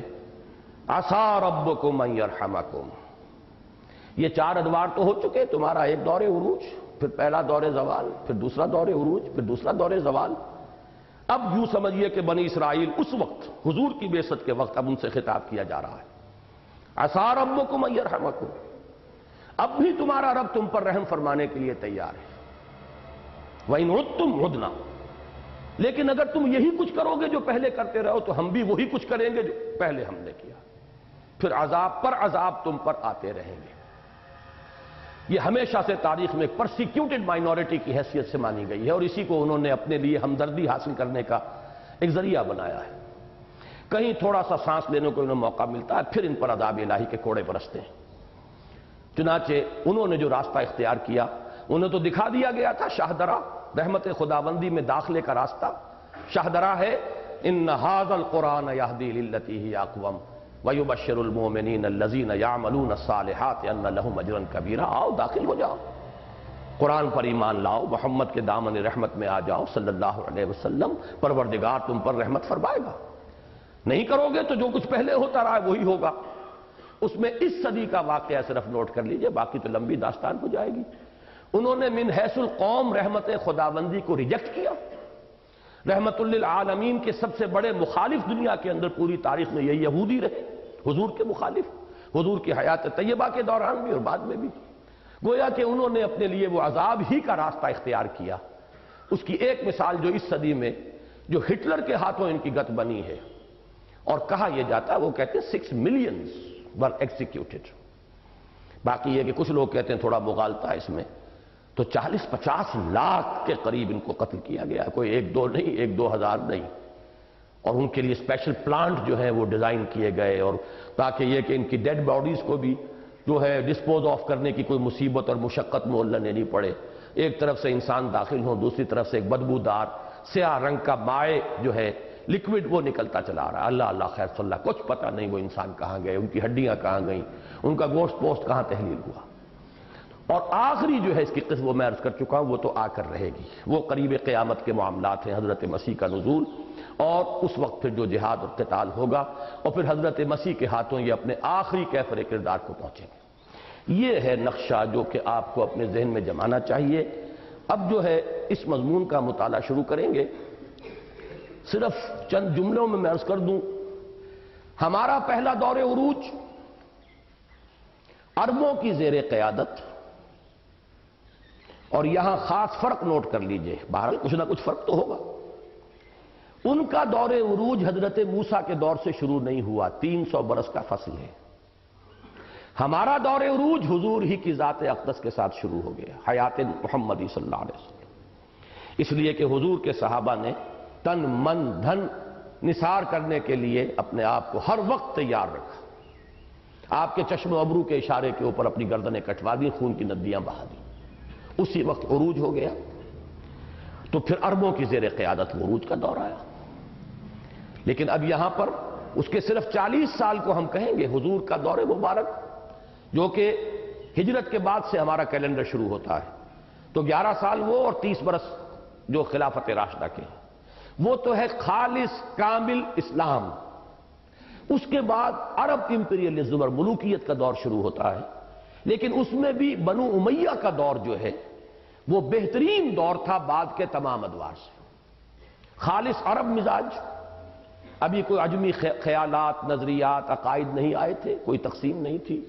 یہ 100 برس بن جاتے ہیں، بلکہ 100 سے زائد، 90 برس ہے بنو امیہ کا دور، اور 40 برس یہ تو 130 برس بن جائیں گے۔ اور عجیب مشابہت ہے کہ 3 ہی ہماری بھی خلافتیں ہیں کہ جو بالکل متفق علیہ ہیں، ابو بکر، عمر، عثمان۔ حضرت علی کی خلافت مختلف فی ہو گئی، مملکت 2 حصوں میں تقسیم ہو گئی تھی، ایک حضرت امیر معاویہ کے تحت رہی، ایک حصہ رہا، اور ایک حضرت علی کے تحت، اگرچہ فوراً ہی وہ جمع ہو گئے ہیں، پھر وہ حضرت امیر معاویہ رضی اللہ تعالیٰ عنہ کے دور میں، اور پھر 90 برس تک جو ہے کم سے کم یہ ہے کہ وہ کوئی ڈویژن عالم اسلام میں سیاسی طور پر بھی نہیں تھا، ایک ہی مملکت عظیم ترین، سندھ سے لے کر اور اسپین تک ایک مملکت۔ تو یہ ہمارا دور عروج اول ہے، عربوں کی زیر قیادت۔ البتہ اس میں عرب امپیریلزم کے حوالے سے مسلمانوں کے عروج میں بنو عباس کا دور بھی شامل کیجئے، اس کا کم سے کم نصف اول جو ہے تقریباً 200 برس ان کے، وہ بھی بڑے عروج کے ہیں، سطوت، شوکت، قوت، سلطنت، علوم، فنون، تہذیب، تمدن۔ اس کے بعد سے زوال شروع ہوا۔ عجیب بات یہ ہے کہ اب جو زوال عربوں پر آیا ہے وہ بھی 2 قسطوں میں آیا، جیسے یہاں 2 قسطیں لکھی ہوئی ہیں۔ پہلے شمال سے کروسیڈرز آئے، صلیبی، waves after waves of the crusaders, لاکھوں کی تعداد میں آئے۔ پورا یورپ جو تھا وہ اس وقت ایک مذہبی فرینزی کے اندر تھا، جیسے کہ جنون کی کیفیت طاری ہو جاتی۔ باسنا علیکم عباد لنا اولی باس شدید فجاسوا خلال الدیار۔ تو ایک حصہ جو ہے عالم اسلام کا، میڈیٹرینین کے ساتھ کا ساحلی علاقہ، یہ تاخت و تاراج ہوا، اور اس کے ساتھ بیت المقدس بھی مسلمانوں کے ہاتھوں سے نکل گیا 1099 عیسوی میں۔ 1187 میں اسے واپس بھی لیا تو عربوں نے نہیں لیا، کردوں نے لیا۔ عرب کھوکھلے ہو چکے تھے، وہی عیاشی، وہی طاؤس و رباب، آخر بالکل کھوکھلے ہو چکے تھے۔ تو پہلا عذاب جیسے وہاں اشوریوں کے ہاتھوں آیا، شمال سے آئے تھے، یہاں بھی شمال سے آئے، اور یہ کروسیڈرز آئے، صلیبی۔ لیکن دوسرا عذاب وہاں آیا تھا مشرق سے، نیبوکڈ نظر، یہاں سے آئے تاتاری، یہ تاتاری ہورڈز، کروڑوں مسلمان قتل ہوئے۔ یہاں اب لاکھوں کی بات نہیں ہے، کروڑوں کی بات ہے۔ اور اس کا آخری کلائمیکس ہے 1258 میں سقوط بغداد، بنو امیہ کا دور ختم، نہ صرف بنو عباس کا دور ختم، خلیفہ بنو عباس جو ہیں مستعصم باللہ، ان کو گلی میں سڑک پر لا کر اور ایک کھال میں جانور کی لپیٹ کر، اور تاتاریوں نے اپنے گھوڑوں کو سنوں سے کچلا ہے۔ آسمارا حق بودگر خون بے بارت برزمی، برزوال ملک مستعصم امیر المومنی۔ یہ زوال کی انتہا ہوئی، عرب جو ہے معزول کر دیے گئے۔ البتہ اب جو رینائسنس ہوا ہے، یہاں دوسرا فرق نوٹ کیجئے بنی اسرائیل کی تاریخ اور ہماری تاریخ کے مابین۔ وہاں رینائسنس ہوا ایک ہی نسل میں، بنی اسرائیل ہی میں احیاء کا عمل ہوا ہے، اس لیے کہ وہ امت ہے ہی ایک نسل پر مشتمل، بنی اسرائیل۔ انہی میں احیاء ہوا، انہی میں دوبارہ زندگی پیدا ہوئی، انہی میں تجدید ایمان کی دعوت، وہ دوبارہ ابھرے اور مکہ سلطنت قائم ہوئی۔ ہمارے ہاں چونکہ یہ امت جو ہے،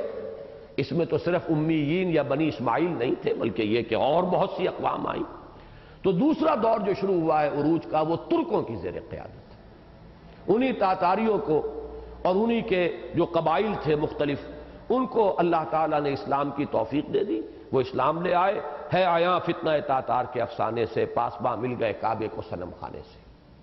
پھر وہ عظیم مملکتیں قائم ہوئیں۔ یہ در حقیقت سب یہ ٹرکس ہیں، ترکان تیموری جنہیں مغل کہا جاتا ہے، ترک ہیں یہ ایک اسٹاک ہے، ترکان تیموری، ترکان صفوی جن کی ایران میں حکومت قائم ہوئی، پھر ترکان سلجوقی مڈل ایسٹ میں وہ بہت پہلے سے وہ برسر اقتدار تھے، اور پھر ترکان عثمانی کا تو کہنا ہی کیا ہے، پھر انہوں نے ایشیاء کوچک، ایشیا مائنر سے جو آغاز کیا ہے، تو عظیم سلطنت عثمانیہ پورا شمالی افریقہ، پورا عالم عرب اور پورا مشرقی یورپ ان کے زیر نگین تھا۔ یہ کئی سو برس ہیں ہمارے، پھر سطوت، شوکت، پھر عظمت، پھر دنیاوی اقتدار، غلبہ، اگرچہ عالم اسلام ایک وحدت نہیں بن سکا پھر، لیکن یہ وحدت بھی یوں سمجھ لیجئے کہ ایک حد تک برقرار تھی، حکومتیں جدا جدا تھیں، یہاں مغلوں کی حکومت، یہاں صفویوں کی حکومت، یہاں فلاں کی حکومت، لیکن پوری ملت اسلامیہ، امت مسلمہ ایک تھی، کہیں پاسپورٹ کی ضرورت نہیں تھی، کہیں کسی ویزا کی ضرورت نہیں تھی، مشرق سے مغرب تک مسلمان چلا جائے، مغرب سے مشرق تک آ جائے، بالکل اس طرح جیسے میں نے مثال دی ہے ان دنوں اپنی تقریروں میں، جیسے کوئی پنجابی سندھ میں چلا گیا، بلوچستان میں چلا گیا، سرحد چلا گیا، کہیں ویزا نہیں مانگا جاتا، اللہ یہ کہ کہیں کنفیڈریشن وغیرہ کی تک نوبت پہنچ جائے تو شاید یہ بات بھی ہو جائے، اللہ تعالیٰ اس سے بچائے، لیکن یہ ہے کہ جس طرح کا یہ ہے کہ صوبے ہیں مختلف، بس کہیں کوئی گورنر ہے، کہیں کوئی گورنر ہے، تو یہ مختلف حکومتیں انتظامی یونٹس تھے، ملت کی تقسیم نہیں ہوئی تھی۔ اس کے بعد پھر جو ہم پر دوسرا دور آیا ہے وہ ویسٹرن امپیریلزم کا، وہاں بھی یورپینز تھے، رومنز، ہم پر تو ایک قوم نہیں کئی قومیں ٹوٹ پڑی ہیں۔ پھر رینائسنس کے بعد یورپ میں جو پاور پوٹینشل ڈیولپ ہوا، پہلے اس نے ہسپانیہ کو صاف کیا، اس کے بعد واسکو ڈی گاما نے راستہ تلاش کیا round the Cape of Good Hope, اور پورے مشرقی علاقے میں جو عالم اسلام کا تھا تباہی مچا دی، ملایا، سماٹرا، یہ وہ بورنیو، انڈونیشیا اور ملائیشیا جسے کہتے ہیں وہ گئے، ہندوستان گیا، فرانسیسی آ گئے، ملندیزی آ گئے، انگریز آ گئے، ہوتے ہوتے اس صدی کے آغاز میں یہ پروسیس اپنی تکمیل کو پہنچا، جبکہ پہلی جنگ عظیم کے بعد سلطنت عثمانیہ ختم، عظیم سلطنت کے حصے بکھرے، یہ اطالویوں کے پاس لیبیا رہے گا، فرانس کے پاس الجزائر رہے گا، اور فرانسی کے پاس شام بھی رہے گا، مصر اور عراق انگریزوں کے پاس رہیں گے، یہ سب حصے بکھرے کر کے یہ گویا کہ سیاسی اعتبار سے زوال کی انتہا اس صدی کے شروع میں ہو گئی، اور اس کا ایک سمبل جو میں نے 1924 مقرر کیا ہے وہ اس اعتبار سے کہ اس میں خلافت کا جو ایک نومینل ادارہ ابھی تک چلا آ رہا تھا اس کو خود مسلمانوں نے، ترکوں نے ختم کر دیا۔ 1924 کے بعد سے آج تک دنیا میں مسلمانوں کی کوئی ملی وحدت کی کوئی نشانی موجود نہیں ہے، کوئی سمبل نہیں، یہ گویا کہ ہم بالکل اب ایک مرکز کے بغیر ہیں، بس ایک مذہبی مرکز تو ہے، خانہ کعبہ ہے، آپ جاتے ہیں حج کر لیتے ہیں، لیکن کوئی سیاسی وحدت کا کوئی مرکز اب موجود نہیں ہے جو کہ کسی نہ کسی درجے میں خلافت کا ادارہ جو ہے وہ اس کی ایک ضرورت پوری کرتا تھا۔ یہ 1924 کے بعد کا جو دور ہے اس کو میں نے، میرے تجزیے میں یہ ہے کہ یہ اس میں ایک ڈوئل پروسیس ہے، ڈبل ایک فینومینن ہے، ایک طرف مزید زوال لیکن دوسری طرف احیائی عمل کا بھی آغاز ہو گیا۔ وہ زوال کو جو ہے اس وقت نوٹ کر لیجئے کہ اس میں پھر 1967 کی عرب اسرائیل جنگ، جس میں بیت المقدس پھر ہمارے ہاتھ سے نکل گیا، دوسری مرتبہ جیسے ان کے زمانے میں بھی یروشلم کی حرمت پامال ہوئی دو دفعہ، ایک دفعہ نیبوکڈنیزر کے ہاتھوں، ایک مرتبہ ٹائٹس کے ہاتھوں، اسی طرح ہمارے دور میں بھی وہ نقشہ مکمل ہو گیا، ایک مرتبہ صلیبیوں کے ہاتھوں، ایک مرتبہ اب یہ یہودیوں کے ہاتھوں۔ اور یہ نوٹ کر لیجئے کہ اب یہ تازہ اطلاعات یہ ہیں کہ فیصلہ کر چکے ہیں اسرائیل کے جو حکمران ہیں اس وقت کہ وہ مسجد اقصیٰ کو کھود ڈالیں گے، اور اس کے بارے میں ابھی تک جو جھجک وغیرہ تھی اس لیے کہ وہ تلاش کرنا چاہتے ہیں جو اوریجنل فاؤنڈیشنز تھی کنگ سولومنز ٹیمپل کی، وہ ہیکل سلیمانی کی اصل بنیادوں کو تلاش کرنا چاہتے ہیں، اور ان کا خیال یہ ہے کہ وہ اصل جو ہیکل سلیمانی تھا اس کا ایک حصہ مسجد اقصیٰ کے نیچے ہے۔ اسی کے لیے یہ کرتے رہے، کبھی آگ لگا دی، کبھی کچھ کر دیا، مختلف ہیلوں بہانوں سے کوئی چیز توڑنے کا موقع مل جائے تاکہ انویسٹیگیشن ہو۔ وہ ویلنگ والز ہیں ان کی، وہاں پر جہاں کھڑے ہو کر ماتم کرتے ہیں، روتے ہیں، وہ در حقیقت اسی کو رو رہے ہیں، وہ اصل جو ٹیمپل تھا جس کو کہ نیبوکڈنیزر نے ختم کیا تھا، مسمار کیا تھا۔ ابھی ایک صاحب امریکہ سے آئے تھے، وہ کچھ چیزیں بھی لے کر آئے تھے، ڈاکومنٹس جن کی نقلیں، کہ طے ہو چکا ہے یہ کہ اب وہ اس کو بالکل مسمار کر کے اور ظاہر بات ہے کہ امریکہ سے او کے لیے بغیر تو وہ یہ قدم نہیں کریں گے جب تک کہ اس کی طرف سے کوئی انہیں اجازت نہ مل جائے۔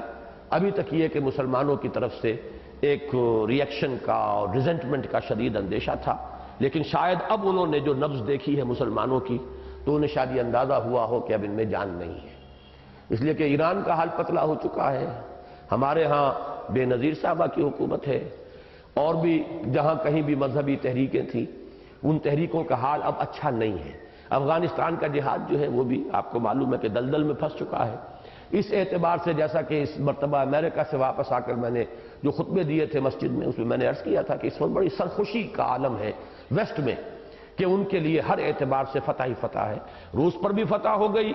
اسے افغانستان سے نکلنا پڑا، پھر روسی نظام اور فلسفے پر فتح ہو گئی، اس لیے گورباچوف نے گویا کہ تسلیم کر لیا کہ ہماری فکر اور ہمارا نظام جو ہے غلط تھا، آزادیاں بھی دے رہے ہیں، اور اب ایک پارٹی گورنمنٹ کی بجائے یہ ہے کہ اب وہ ملٹی پارٹی سسٹم بھی کچھ نہ کچھ انفرادی ملکیت کی طرف بھی بحالی کا معاملہ سوچ رہے ہیں۔ پھر یہ کہ دوسرا خطرہ ہو گیا تھا ویسٹ کو مسلمانوں سے، دی ملیٹنٹ اسلام آن دی مارچ، وہ بھی معلوم ہوا کہ ایک ٹائیڈ تھی کہ جو سبسائیڈ کر گئی ہے، وہ بات جو ہے وہ اتنی بڑے خطرے کی نہیں رہی ہے، تو شاید یہ موقع اب انہوں نے غنیمت سمجھا ہو کہ یہی موقع ہے کہ اس پر وہ آخری ضرب بھی لگا دینی چاہیے، واللہ عالم۔ لیکن میں نے جو بات کہی تھی یہ 15 سال پہلے کے مضمون میں، تو میں نے اپنی ایک بڑی آپٹیمزم کا اظہار کیا تھا کہ مجھے امید ہے کہ یہ جو 1967 کی جو صدا ہمیں ملی ہے، کوڑا برسا ہے اللہ کے عذاب کا عرب اسرائیل جنگ میں، اور 1971 کا جو فال آف ڈھاکہ کا جو بھی عظیم حادثہ ہوا ہے، 1 لاکھ کے قریب ہمارے کڑیل جوان جو ہیں وہ ہندو کے قیدی بنے، جن پر ہم نے حکومت کی تھی 1000 برس، اور کہنے کا موقع ملا ہے اندرا گاندھی کو کہ وی ہیو ایونجڈ اور 1000 years defeat۔ تو یہ دونوں میں نے یہ لکھا تھا اس میں، جب بھی ہم پڑھیں گے کہ غالباً میرے اندازے میں یہ آخری ڈاؤن فال ہے، اب آئندہ اللہ تعالیٰ کوئی اور مسلمانوں کے اوپر، امت مسلمہ پر اب کوئی اور عذاب کا کوڑا نہیں برسائے گا، بلکہ ریوائول کا پروسیس جو شروع ہو چکا ہے وہ آگے بڑھے گا۔ میں یہ سمجھتا ہوں کہ یہ کیفیتیں تو آدمی میں اتار چڑھاؤ آتے رہتے ہیں، کبھی آپٹیمزم، کبھی مایوسی کا پہلو۔ یہ میری تحریر جو ہے ایک آپٹیمسٹک جو ویو تھی اس میں لکھی گئی ہے، اس وقت میری کیفیت وہ نہیں ہے۔ میں یہ سمجھتا ہوں کہ ابھی اور کچھ روز فضاؤں سے لہو برسے گا، ابھی ہماری سزا جو ہے وہ اپنے اس منطقی انتہا کو نہیں پہنچی ہے، نہ معلوم کدھر سے ابھی کوڑے برسیں گے، اگرچہ مستقبل بعید کے اعتبار سے وہ بہرحال اپنی جگہ پر طے ہے، اسلام کا گلوبل ڈومینیشن وہ ہو کر رہے گا۔ یہ ایک خاکہ ہے، اب آئیے اس کو پڑھنا شروع کیجیے۔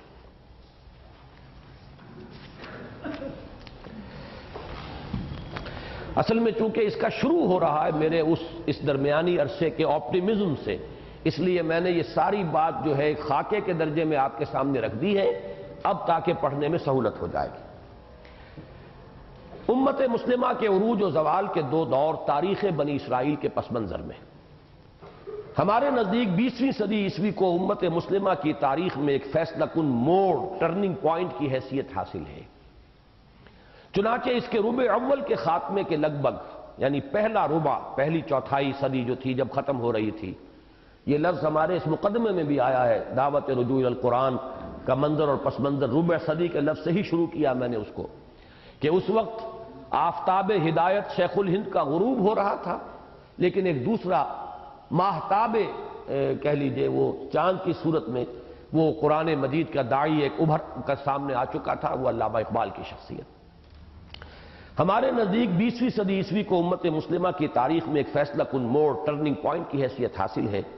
چنانچہ اس کے ربع اول کے خاتمے کے لگ بھگ جبکہ امت کے ایک حساس اور درد مند فرد کے دل کی گہرائیوں سے یہ درد انگیز صدا بلند ہوئی کہ پستی کا کوئی حد سے گزر نہ دیکھے، اسلام کا گر کر نہ ابھر نہ دیکھے، مانے نہ کبھی کہ مد ہے ہر جزر کے بعد، دریا کا ہمارے جو اتر نہ دیکھے۔ تاریخ ایک کروٹ لے چکی تھی، یعنی اس وقت جبکہ اس پستی کا مشاہدہ کیا مولانا حالی نے، تاریخ ایک کروٹ لے چکی تھی اور ملت اسلامی کے تن مردہ میں حیات تازہ کے کچھ آثار ظاہر ہونے شروع ہو گئے تھے۔ اور اگر ذرا بنظر غائب مشاہدہ کیا جائے تو اس صدی کا درمیانی نصف تو ایک نہایت ہی عجیب نقشہ پیش کرتا ہے، یعنی ایک طرف تنزل اور انحطاط کا عمل بھی جاری رہا، اور نکبت و ادبار کے سائے مزید گہرے ہوتے چلے گئے، جس کا نقطہ عروج کلائمیکس 67 اور 71 کی ذلت و رسوائی ہے۔ اور دوسری طرف ایک گمبھیر اور ہمہ جہتی احیائی عمل کا آغاز بھی ہو گیا، جس کا نقطہ آغاز بھی سن 2025 کا زمانہ ہے۔ گویا مسلسل 50 برس تک یہ دونوں فنومینا، یہ دونوں عمل مرج البحرین یلتقیان بینہما برزخ لا یبغیان کسی شان کے ساتھ پہلو بپہلو جاری رہے۔ سورہ رحمان کی آیات 19 و 20، چلائے دو دریا ایک دوسرے کے ساتھ ساتھ، لیکن دونوں کے مابین ایک پردہ حائل ہے کہ باہم ایک دوسرے پر غالب نہ آ سکے۔ یعنی ایک طرف ڈاؤن فال بھی ابھی جاری ہے، دوسری طرف احیاء، رینائسنس، ایک اپورڈ موومنٹ کا بھی آغاز ہو گیا ہے۔ اس اجمال کی تفصیل کے ضمن میں ہم پہلے امت مسلمہ کے عروج و زوال کا ایک اجمالی خاکہ تاریخی ترتیب، کرونولوجیکل آرڈر کے ساتھ پیش کرنے کی کوشش کریں گے، تاکہ ایک طرف عروج کے ضمن میں ملت اسلامی کی عظمت و سطوت گزشتہ کی ایک جھلک سامنے آئے، اور علامہ اقبال کے اس شعر کے مصداق کہ کبھی اے نوجوان مسلم تدبر بھی کیا تو نے، وہ کیا گردوں تھا تو جس کا ایک ٹوٹا ہوا تارا۔ مسلمان نوجوان کو معلوم ہو کہ ایک وقت وہ بھی تھا جب عرب افواج جبرالٹر اصل میں جبل الطارق تھا، جبرالٹر سے شمال مشرق کی جانب بڑھتی ہوئی فرانس کے عین قلب تک جا پہنچی تھی، اور پھر ایک وقت وہ بھی آیا جب ترک افواج پورے مشرقی یورپ کو رونتی ہوئی اٹلی کے دروازوں تک جا پہنچی تھی۔ اصل میں ویانا تک کا محاصرہ جو ہے وہ تاریخ میں ہے، اٹلی وہاں سے زیادہ دور نہیں ہے، لیکن اس میں تصحیح کی ضرورت ہے۔ تو یہ ذہن میں رکھیے کہ شاید کسی طرح کچھ نوجوانوں کے دل میں ملت اسلامی کی تجدید اور اس کی عظمت و سطوت گزشتہ کی بازیافت کا جذبہ پیدا ہو جائے، معلوم ہو کہ کبھی اس عظمت کے حامل بھی ہم رہے ہیں۔ تو یہ پہلے دور عروج میں مسلمانوں کا جو پہلا دور عروج تھا عربوں کے زیر قیادت، تو طارق ابن زیاد جبل الطارق سے داخل ہوئے ہیں، اور پورا یہ پیننسولا جو ہے آئیبیرین پیننسولا، اسپین اور پرتگال، اس سب کے علاوہ فرانس کا بھی بہت کافی بڑا حصہ تھا کہ جو اس اسلامی حکومت میں شامل ہوا۔ دوسرے دور عروج میں ترکوں کی زیر قیادت، پھر یہ مشرق سے داخل ہوئے اور ایشیائے کوچک سے پھلانگ کر یورپ میں داخل ہوئے ہیں۔ تو اس وقت یہ جو ممالک جن میں بڑی ہلچل مچی ہوئی ہے آج کل روس کے تسلط سے، جو ایک ایک کر کے آزاد ہو رہے ہیں، یہ تقریباً تمام ممالک جو ہیں یہ ترکوں کے زیر نگیں تھے، یہاں تک کہ ویانا تک کا محاصرہ کیا ایک وقت میں، وہاں سے پسپائی ہوئی۔ تو یورپ کو گویا کہ مسلمانوں کے قدموں نے 2 مرتبہ پامال کیا ہے، بچا ہے صرف درمیان میں فرانس کا اکثر حصہ، جرمنی، اور اس کے نیچے یہ جو سوئٹزرلینڈ اور پھر اٹلی، اس کی ٹانگ جو نیچے نکل جاتی ہے، یہ علاقہ ہے جو مسلمانوں کی گویا کہ غلبے سے استیلاء سے بچا ہے، ورنہ مشرقی یورپ اور وہ مغربی یورپ جو جنوب مغربی یورپ بن جاتا ہے، جو اسپین کا علاقہ ہے، یہ سب مسلمانوں کے قبضے میں رہے مختلف اوقات میں۔ اور دوسری طرف زوال کے ضمن میں یہ حقیقت واضح ہو جائے کہ خدا کا عدل بے لاگ ہے اور اس کا قانون اٹل اور غیر مبدل ہے۔ اس نے جو معاملہ سابق امت مسلمہ یعنی بنی اسرائیل کے ساتھ کیا، بعین ہی وہی ہمارے ساتھ کیا، حتیٰ کہ ہماری اور ان کی تاریخ میں ایک حد درجے حیرت انگیز مشابہت موجود ہے، اس پہلو سے کہ یہود پر بھی اللہ تعالیٰ کے عذاب کے 2 دور آئے اور ہم پر بھی 2 ہی دور آئے، اگرچہ امت محمد علیہ صاحب صلاۃ وسلام کی وسعت کی نسبت سے ہمارے نکبت و ادبار کے یہ دور بھی یہود کے مقابلے میں بہت طویل رہے، اور جس طرح بنی اسرائیل کی تولیت کے زمانے میں بیت المقدس کے ناموس کا پردہ اسکندر و چنگیز کے ہاتھوں سے جہاں میں 100 بار ہوئی حضرت انسان کی قبا چاک کے مصداق 2 مرتبہ چاک ہوا، اسی طرح ہمارے عہد تولیت میں بھی مسجد اقصیٰ کی حرمت 2 ہی مرتبہ پامال ہوئی۔ اس کے بعد ہم اس گمبھیر اور ہمہ گیر احیائی عمل کا جائزہ لیں گے اجمالاً، تاکہ ایک طرف لوگوں کا افق ذہنی وسیع ہو اور وہ مختلف احیائی کوششوں کو ان کے صحیح پس منظر میں دیکھ سکیں۔ ان الفاظ کو ذرا اچھی طرح پڑھیے۔ ہوتا کیا ہے کہ ہر جماعت اور اس سے متعلق افراد کسی خاص کام میں لگے ہوئے، خاص نقطہ نظر، خاص فلسفہ، خاص صغرا کبرا، اس سے ان کا ایک ذہن بن جاتا ہے، اور ہوتے ہوتے وہ اسی کے خول میں بند ہو جاتے ہیں۔ ہم چما دیگرے نہیں، اس کوئی اور انہیں نظر ہی نہیں آتا کہ کوئی اور بھی کوئی کام کر رہا ہے۔ سنتے ہیں اگلے زمانے میں کوئی میر بھی تھا، یہ بات بھی ذہن سے نکل جاتی ہے۔ تو 2 اعتبارات سے ہمیں اپنے مینٹل ہورائزن کو وسیع کرنا ہے۔ اس وقت کون کون سی قوتیں برسر کار ہیں، کس کس پہلو سے وہ کام کر رہی ہیں، کیا ان کے فور پوائنٹس ہیں، کیا ان کے اگینسٹ پوائنٹس ہیں، کیا ما لہو ہے، کیا ما علیہ ہے۔ اسی طریقے سے پیچھے پوری تاریخ کے اندر بھی ایک دوسری ڈائمنشن ہے جس کے اندر وسعت ہونی چاہیے، تاکہ ہمیں معلوم ہو کہ تاریخ کے اس پروسیس میں ہم کہاں کھڑے ہیں، ہمارے اسلاف نے کیا کیا کام کیے ہیں، کیا کیا ان کی اچیومنٹس ہیں، کس کس جگہ تک وہ پہنچے ہیں۔ سرخی خار مغیلاں یہ پتا دیتی ہے تیرے دیوانے یہاں آئے یہاں تک پہنچے، یہ بھی ہماری تاریخ کا، ہماری سوچ کا ایک حصہ ہے۔ تو یہاں نوٹ کیجئے کہ اس کے بعد ہم اس گمبھیر اور ہمہ جہتی احیائی عمل کا اجمالاً جائزہ لیں گے، تاکہ ایک طرف لوگوں کا افق ذہنی وسیع ہو اور وہ مختلف احیائی کوششوں کو ان کے صحیح پس منظر میں دیکھ سکیں، اور دوسری طرف یہ بھی واضح ہو جائے کہ ہم خود اس ہمہ جہتی احیائی عمل کے کس گوشے میں ایک حقیر سی خدمت سر انجام دینے کی کوشش کر رہے ہیں، تاکہ لِيَهْلِكَ مَنْ هَلَكَ عَنْ بَيِّنَةٍ وَيَحْيَىٰ مَنْ حَيَّ عَنْ بَيِّنَةٍ، سورہ انفال کی آیت نمبر 42، تاکہ ہلاک ہو جس کو ہلاک ہونا ہے حجت قائم ہو چکنے کے بعد، اور جیے جسے جینا ہے واضح دلیل کے ساتھ، کہ مصداق جو ہمارا ساتھ دینا چاہے وہ بھی پورے انشراح صدر کے ساتھ دے، اور جو تنقید کی خدمت سر انجام دینا چاہے وہ بھی ہمارے موقف کو اچھی طرح سمجھنے کے بعد اس اہم مگر نازک فرض کی ادائیگی پر کمر بستہ ہو۔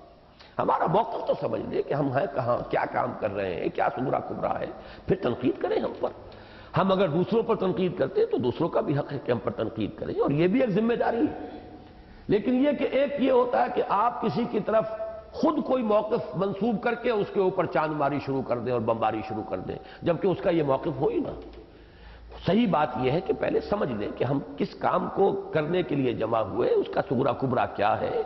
ہم یہ نہیں سمجھتے کہ بس یہی کام ایک کام ہے اور کوئی کام ہے ہی نہیں، اس مغالطے میں ہم مبتلا نہیں ہیں، لیکن یہ ہے کہ ہمارے موقف کو، ہمارے کام کو سمجھ کر ہم پر تنقید کی جائے۔ اب آئیے اس تاریخی جائزے کی طرف۔ امت مسلمہ کے عروج و زوال کے تاریخی خاکے کے ضمن میں دو باتیں پیشگی سمجھ لینی چاہیے۔ امت کی تشکیل، ایک یہ کہ اپنی حیث تشکیلی کے اعتبار سے امت محمد علیہ صاحب صلاۃ وسلام کے دو حصے ہیں۔ پہلا امیین یعنی بنی اسماعیل پر مشتمل ہے، اور اسے اس امت کے قلب یا مرکز کی، نیوکلیس کی حیثیت حاصل ہے، اور دوسرا آخرین یعنی دیگر اقوام پر مشتمل ہے، خواہ وہ کرد ہوں یا ترک، اہل فارس ہوں یا اہل ہند، افغان ہوں یا مغل، اہل حبشہ ہوں یا بربر، مشرق بعید یعنی ملایا اور انڈونیشیا سے تعلق رکھتے ہوں یا مغرب بعید یعنی موراکو اور موریتانیہ سے۔ اس کے لیے ذہن میں رکھیے کہ جو ایٹم کا نقشہ ہے کہ ایک نیوکلیس اور اس کے گرد جو ہے وہ الیکٹرانز مختلف دائرے ہیں، تو اسی طریقے سے نیوکلیس ہے اس امت کا بنی اسماعیل، انہی میں سے حضور تھے، انہی کی طرف آپ کی بعثت اولیٰ ہے۔ هو الذی بعث فی الامیین رسولا منہم، اور اگلی آیت وآخرین منہم لما یلحقوا بہم، اور دوسرے انہی میں کے جو ابھی ان میں شامل نہیں ہوئے۔ تو حضور کے زمانے میں امیین تو سب کے سب آ گئے۔ جب آخری آیات نازل ہوئی کہ اب تمہیں صرف چند مہینوں کا کیا چیلنج ہے اور مہلت ہے، ایمان لے آؤ گے تو عافیت ہو جائے گی ورنہ قتل عام شروع ہو جائے گا۔ فَإِذَا انْسَلَخَ الْأَشْهُرُ الْحُرُمُ فَاقْتُلُوا الْمُشْرِكِينَ حَيْثُ وَجَدتُّمُوهُمْ، اس عرصے کے اندر پورا عرب ایمان لے آیا، تو گویا کہ امیین کی حد تک تو سب شامل ہو گئے۔ اب اس کے بعد دائرے جو ہے الیکٹرانز کے، ایرانی آ گئے، شامی آ گئے، مصری آ گئے، بربر آ گئے، حبشہ کے لوگ آ گئے، ہندی آ گئے، ترک آ گئے، اب یہ مختلف جو ہے الیکٹرانز کے دائرے ہیں۔ تو ایک تو یہ تشکیل جو ہے امت کی، اس کو ہمیشہ ذہن میں رکھیں۔ دوسرے یہ کہ جغرافیائی اعتبار سے بھی عالم اسلام کو تین حصوں میں منقسم سمجھنا چاہیے، ایک قلب، دوسرے میمنہ اور تیسرے میسرہ۔ اگر دنیا کے نقشے کو سامنے رکھ کر عالم اسلام پر نگاہ جمائی جائے تو وہ ایک ایسے عقاب کے مانند نظر آئے گا جو اپنے دونوں بازوؤں کو پوری طرح پھیلائے محو پرواز ہو۔ جزیرہ نماء عرب، اب دیکھیے نوٹ کر لیجئے، نقشہ نہیں ہے یہاں، کہ جزیرہ نماء عرب، اس کا جنوبی حصہ جو ہے پھیلا ہوا ہے، اوپر سکڑتا چلا جاتا ہے۔ پھر اس کے بائیں طرف صحرائے سینا، اور پھر یہ مصر، سوڈان، ادھر پھر لیبیا، الجزائر، موراکو، موریتانیہ اور کبھی اسپین بھی تھا، یہ اس کا بایاں بازو ہو گیا۔ درمیان میں تو یہ عرب عربین پیننسولا، اوپر شام اور عراق، عراق عرب، شام عرب، اور اس کے اوپر جو چونچ سی نکلی ہوئی ہے وہ ہے ترکی کی، یہ بالکل چونچ کے مانند ہے۔ تو یہ گویا کہ دھڑ ہے اس عقاب کا۔ بایاں بازو چلا میسرا، وہ شمالی افریقہ، ادھر سے پھر وہ آئیبیرین پیننسولا یورپ کا، اور اب یہ مشرقی بازو چلا ایران، ترکستان، افغانستان، ہندوستان، اب جس کو بنگلہ دیش کہتے ہیں، پھر ملائیشیا، انڈونیشیا۔ یہ دو بازو ہیں، ایک بازو جو ہے ایران سے ہو کر اور انڈونیشیا تک، دوسرا بازو مصر سے ہو کر اور ہسپانیہ تک، اور یہ تقریباً یوں سمجھیے کہ برابر ان کی لینتھ بنتی ہے۔ درمیان میں یہ دھڑ ہے اس عقاب کا، جزیرہ نما عرب، اور اس کا پھر سینہ ہے یہ شام اور عراق، اور اس کی گردن اور چونچ جو ہے وہ ہے یہ ترکی۔ اسلام جزیرہ نما عرب، عراق، فلسطین، شام اور ایشیائے کوچک جو عالم اسلام کے قلب کی حیثیت رکھتے ہیں، اس عقاب کے جسم کے مانند نظر آئیں گے، جن میں سے ایشیائے کوچک کو اس کے سر اور چونچ سے مشابہت ہے، اور جزیرہ نما عرب کے جنوبی حصے کے اس کے دم کے پھیلے ہوئے پروں سے۔ اس عقاب کا دایاں بازو میمنہ ایران، ترکستان، افغانستان اور بر صغیر ہند و پاک سے ہوتا ہوا ملایا انڈونیشیا تک پھیلا ہوا ہے، اور بایاں بازو یعنی میسرا پورے شمالی افریقہ کو لپیٹ میں لیتا ہوا اسپین تک چلا گیا ہے۔ اب آئیے تاریخی خاکے کی طرف، یعنی ذہن میں امت کی اس تشکیل کا ایک تو یہ کہ وہ نیوکلیس اور اس پر آخرین، اور دوسرے یہ کہ جغرافیائی اعتبار سے یہ پھیلاؤ، یہ ذہن میں جما کر اب تاریخ وار چلے۔ سن عیسوی کے حساب سے امت مسلمہ کی تاریخ کا آغاز 7ویں صدی سے ہوتا ہے۔ 571 یا 570 میں حضور کی پیدائش ہے، 6 صدی کے آخر میں۔ 610 میں حضور پر وحی کا آغاز ہوا، 622 میں آپ نے ہجرت کی۔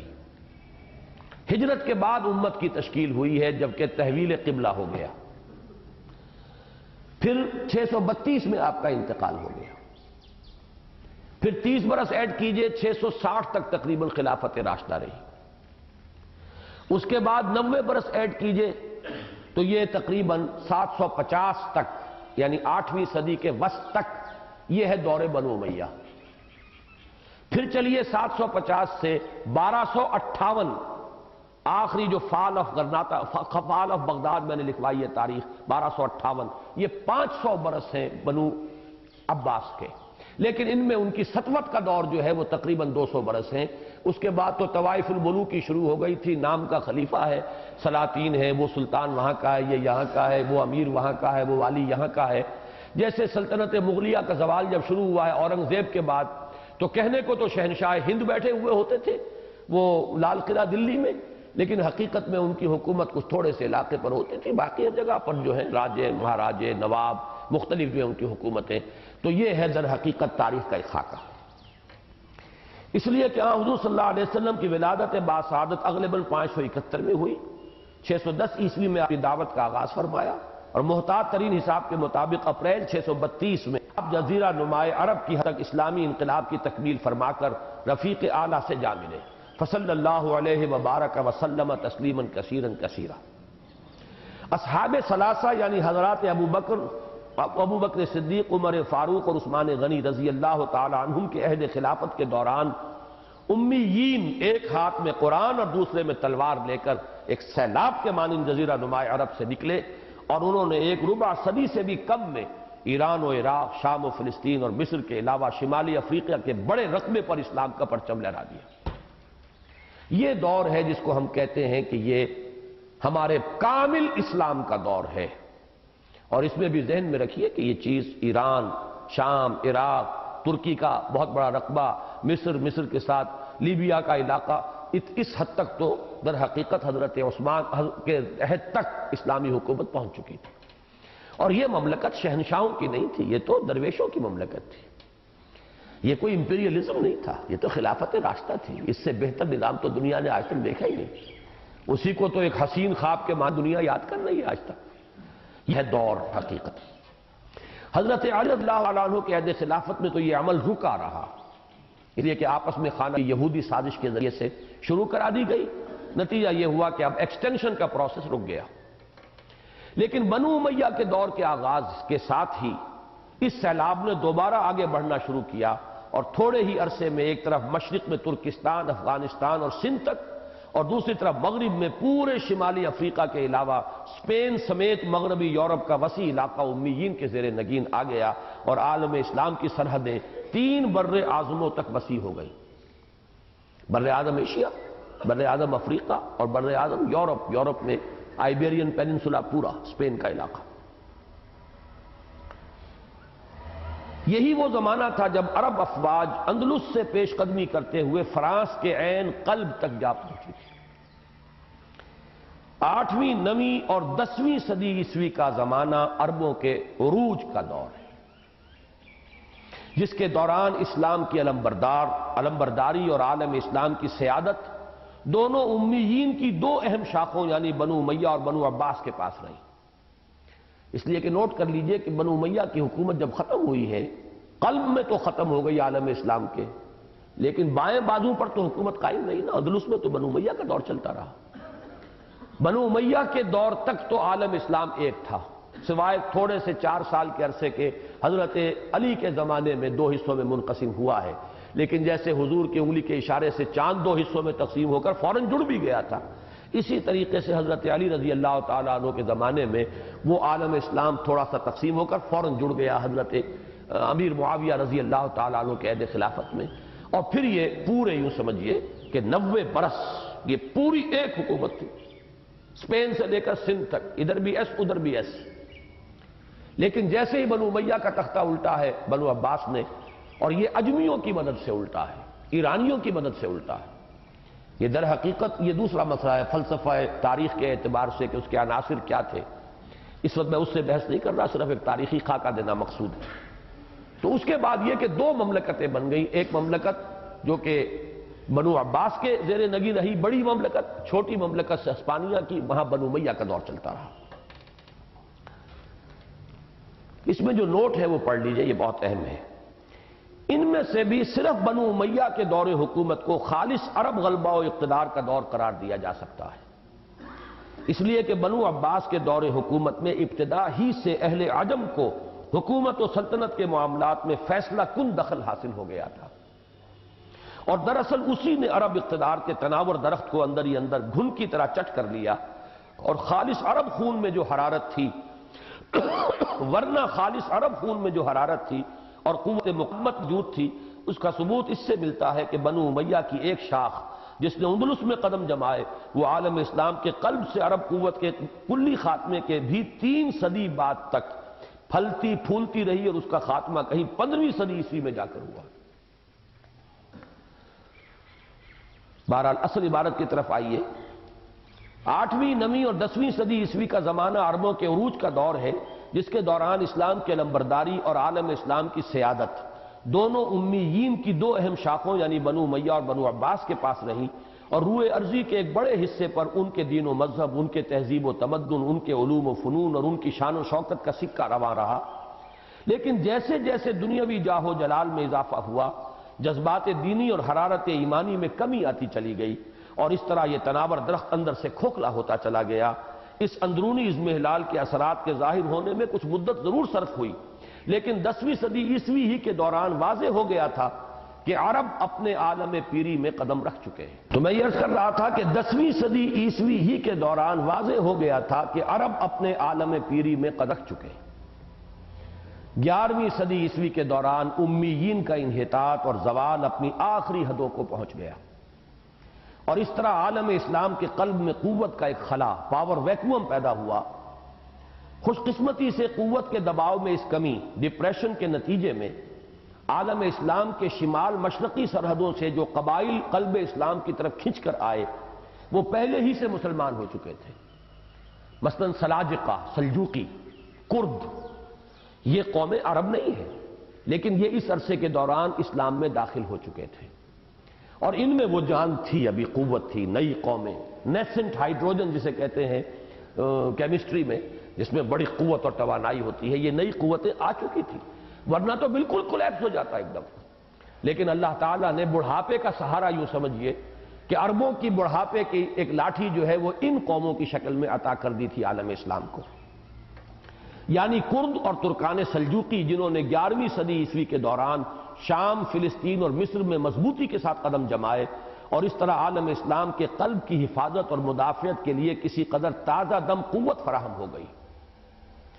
یہ اسی دور کی بات ہے کہ افغان قبائل نے جنوب مشرق کا رخ کیا اور ہندوستان پر حملے شروع کیے، جس سے ہند میں مسلمانوں کی عظیم الشان مملکت کے قیام کی راہ ہموار ہوئی۔ یہ ایک ہی دور میں، اسی زمانے میں یہ یہاں پر ہمارے ہاں یہ کو خلجی چلے آ رہے ہیں، غوری چلے آ رہے ہیں، محمود غزنی کے حملے شروع ہوئے، ہندوستان کے اندر جو ہے تمہید پڑی ہے اس دور میں۔ 12ویں اور 13ویں صدی عیسوی کے دوران میں امت مسلمہ، یہ جو میں نے یہاں لکھا تھا 7ویں اور 6ٹھی صدی قبل مسیح،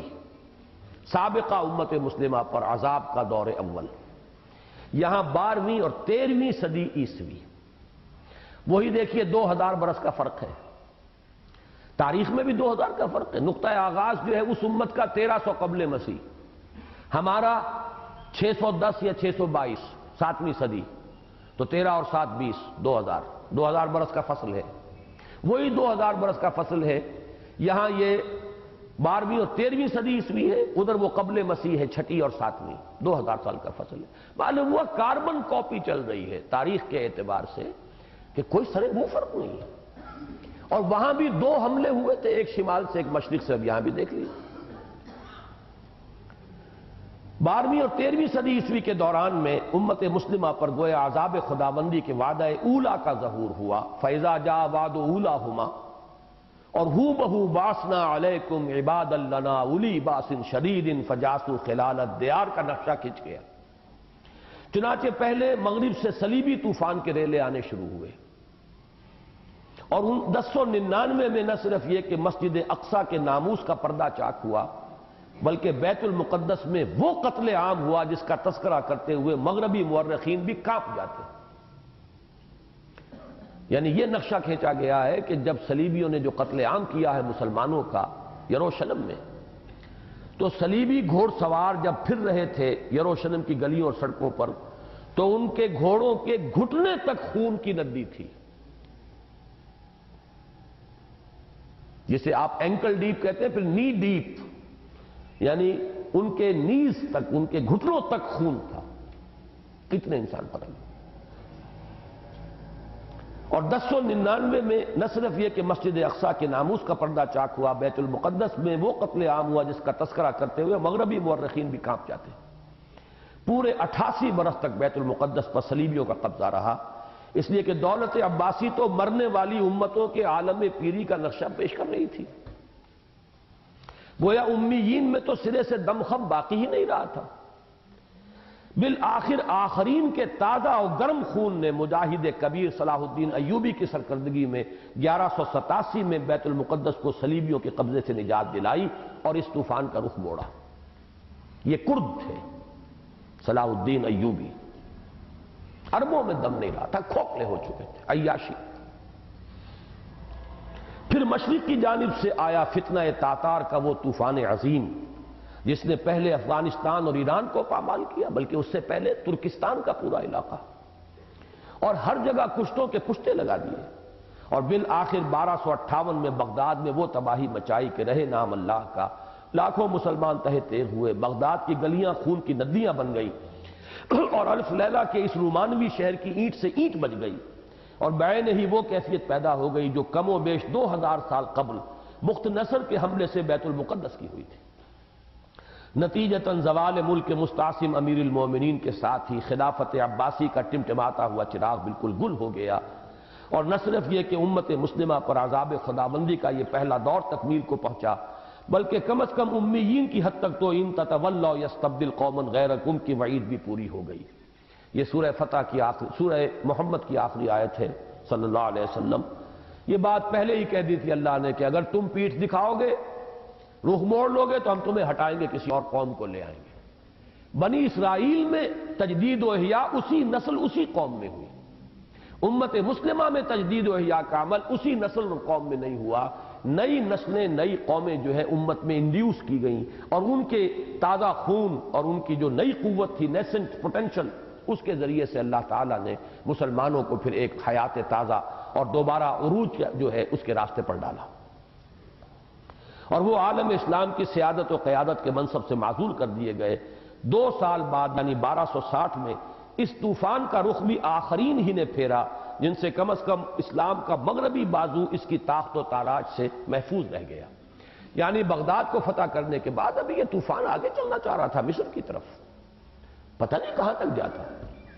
لیکن یہ ہے کہ وہی چونکہ وہاں پر کردوں کا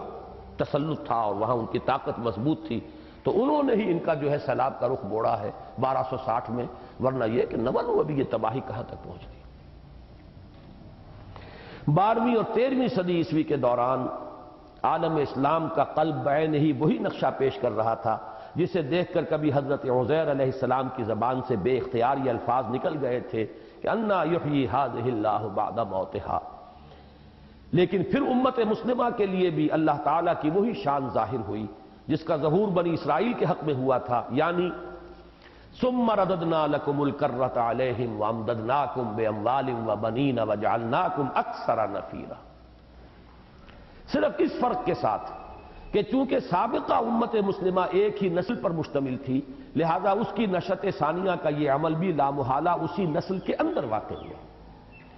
لیکن امت محمد علیہ صاحب صلاۃ والسلام کے معاملے میں یہ مجبوری نہ تھی، لہذا یہاں تجدید ملت کا یہ کام آخرین کی مختلف اقوام سے لیا گیا۔ چنانچہ نہ صرف یہ کہ خود انہی ترکان چنگیزی کا بڑا حصہ اسلام لے آیا، یہاں وہ شعر ہے آیا فتنہ تاتار کے افسانے سے پاسباں مل گئے کعبے کو صنم خانے سے، جن کے ہاتھوں عالم اسلام پر ہولناک تباہی آئی تھی، بلکہ انہی کے قبیل کے وحشی قبائل میں سے 2 قبیلوں کو یہ توفیق ارزانی ہوئی کہ وہ حلقہ بگوش اسلام ہوئے، اور ان میں سے ایک یعنی ترکان تیموری نے ہندوستان میں ایک عظیم الشان مملکت مسلم سلطنت کی بنیاد رکھ کر عالم اسلام کے دائیں بازو کی توسیع کی، اور دوسرے یعنی ترکان عثمانی نے ابتداءً ایشیائے کوچک میں قدم جمائے اور پھر رفتہ رفتہ اس عظیم الشان مملکت کی بنیاد رکھی جس نے ایک طرف پورے مشرقی یورپ پر اپنی بالادستی کا سکہ جمایا، یہاں تک کہ ایک موقع پر اٹلی کے دروازوں پر دستک دی، اور دوسری طرف شمالی افریقہ سمیت پورے عالم اسلام کے قلب کی حفاظت و سیادت کی ذمہ داری سنبھالی، تاہاں کہ خلافت کا بھی احیاء کیا، اور اس طرح گویا عالم اسلام کے قلب کی عظمت و سطوت گزشتہ پھر لوٹ آئی، اگرچہ عربوں کے ذریعے نہیں بلکہ ترکوں کے واسطے سے۔ قدرت کے کھیل بھی عجیب ہیں، ادھر تو خلافت عثمانی کے استحکام کے ذریعے عالم اسلام کے قلب میں گویا کہ ملت کی نشأت ثانیہ ہوئی، یہ ملت کی نشأت ثانیہ ہے، مسلمانوں کی نشأت ثانیہ، اسلام کی نہیں۔ وہ دور خلافت راستہ نہیں لوٹ کر آیا، وہ تو اپنے ایک زوال کے ساتھ چل رہا ہے ابھی، یہ مسلمانوں کا عروج و زوال ہو رہا ہے، اور ادھر یورپی استعمار کے سیلاب کی صورت میں امت مسلمہ پر عذاب الہی کے دوسرے اور نہایت طویل دور کا آغاز ہو گیا جس کا اصل دور عالم اسلام کے میسرہ اور میمنہ کی جانب رہا۔ اسی لیے پہلے تقسیم کر دی تھی قلب اور میسرہ اور میمنہ، کہ میسرہ بچ گیا تھا تاتاریوں کے عذاب سے، اسی طریقے سے میمنہ بھی ہندوستان میں نہیں آئے تاتاری، حیران کن بات ہے یہ، نوٹ کیجئے، سونے کی چڑیا تو ہندوستان تھا، تاتاری ادھر کیوں نہیں آئے؟ معلوم ہوا یہ عذاب الہی کا سیلاب تھا، اصل عذاب عربوں کو دینا تھا اللہ نے، جن کو جو مقام دیا تھا اللہ نے اسی کے اعتبار سے پھر وہ عذاب بھی آتا ہے، سزا بھی ہوتی ہے، جن کے رتبے ہے سوا ان کی سوا مشکل ہے۔ تیر کی طرح وہ سیلاب جو گیا ہے بغداد کی طرف، کیا وجہ ہے؟ بلبن کے زمانے میں ایک حملہ ہوا ہے یہاں تاتاریوں کا، اس میں غالباً بلبل کا ایک بیٹا جو ہے وہ مارا بھی گیا ہے، لیکن پھر عجیب بات ہے تاریخ اس کا جواب نہیں دے سکتی کہ پھر یہ ادھر کیوں نہیں بڑھے، اتنی بڑی طاقت، بہرحال غلامان، یہ خاندان غلامہ کو اتنی بڑی طاقت تو نہیں تھی کہ ہندوستان کی یہ سونے کی چڑیا جو ہے وہ چھین نہ سکتے تاتاری ان کے ہاتھوں سے۔ بالکل جس طرح تاریخ بالکل نہیں بتا سکتی کہ کیا وجہ ہے کہ غزوہ احد کے اندر مسلمانوں کا جب وہ دل شکستگی کا عالم تھا کیوں چلے گئے واپس؟ بعد میں غلطی کا احساس بھی ہوا ابو سفیان کو، ہم نے کیا کیا، ہم اپنی فتح کو چھوڑ کر آ گئے ادھوری، پھر لوٹنے کا ارادہ کر رہے تھے۔ ادھر حضور نے، اللہ تعالیٰ نے وحی کے ذریعے حکم دیا، حضور نے صحابہ کو حکم دیا کہ تعاقب کرو، یہ زخموں سے چور، دل ان کے سخت زخمی، 70 صحابہ شہید ہو گئے تھے، اب حکم مل رہا ہے تعاقب کے لیے نکلو، تو بہت بھاری گزرا ہے مسلمانوں پر وہ وقت اس وقت، لیکن حضور کے حکم کے تحت تعاقب میں روانہ ہوئے. انہیں یہ خبر ملی تو انہوں نے کہا ان کی تو طاقت بہت معلوم ہوتی ہے جو ہمارا وہ پیچھا کر رہے ہیں، لہذا وہ واپس مڑ کر دوبارہ حملہ کرنے کا خیال چھوڑ کر چلے گئے. اب اس کی کوئی توجیہ نہیں ہے سوائے اس کے کہ مشیت ایسی ہے، اللہ کا حکم ہے، اللہ کا فیصلہ ہے. یہی معاملہ یہاں ہے، ادھر نہیں آئے ادھر گئے. اس لیے کہ در حقیقت جو اللہ نے مقام و مرتبہ دیا تھا عربوں کو، امیین کو، ان تتولوا یستبدل قوما غیرکم، اب اس کا عمل ہونا تھا، لہذا سزا ان کو ملی ہے. ادھر یہ سیلاب گیا، عالم اسلام کا قلب تہس نہس ہو کر رہ گیا. لیکن یہ ہے کہ میمنہ اور میسرہ دونوں بچ گئے. لیکن جب یہ ویسٹرن امپیریلزم کا سیلاب آیا ہے تو اس کا سب سے پہلا جو شکار ہوا ہے وہ تو میمنہ ہوا ہے. وہ ابھی آ جائے گا آپ کے دایاں بازو. یہ ایک ناقابل تردید تاریخی حقیقت ہے، اس پر تفصیل میں جانے کی ضرورت نہیں. یہ نشأۃ ثانیہ کے ضمن میں یہ چیزیں ہم پڑھ چکے ہیں کہ یورپ میں احیاء رینائسنس کا پورا عمل اسلام ہی کے زیر اثر شروع ہوا، اور یہ مسلمان ہی تھے جنہوں نے یورپ کو مشرق و مغرب کے علوم و فنون سے روشناس کرایا. لیکن جیسے ہی یورپ میں بیداری پیدا ہوئی اور وہاں قوت کا دباؤ، پاور پوٹینشل بڑھا، گویا عالم اسلام کی شامت آ گئی. عربی کی ایک کہاوت بھی ہے جو اس موقع پر میں اپنی تقریروں میں بیان کیا کرتا ہوں. کہاوت یہ ہے، سمن کلبک یا کلک، اپنے کتے کو کھلا پلا کے موٹا کرو، تمہیں کو کاٹے گا کسی دن. تو یہ در حقیقت مسلمانوں کے ہاتھوں یورپ کی بیداری اور یورپ کے اندر احیاء العلوم اور سائنس اور فلسفے کا جو چرچا ہوا، اس کی سزا مسلمانوں ہی کو سب سے پہلے بھگتنی پڑی. ہسپانیہ ہی سے لے کر گئے تھے سب کچھ، اور سب سے پہلے ہسپانیہ ہی کو شکار کیا ہوا. یورپ مشرق و مغرب دونوں اطراف سے مسلمانوں کے شکنجے میں جکڑا ہوا تھا. آپ ذرا نوٹ کیجئے، میں نے یہ جغرافیائی نقشہ دیا تھا آپ کو، یورپ کا نقشہ.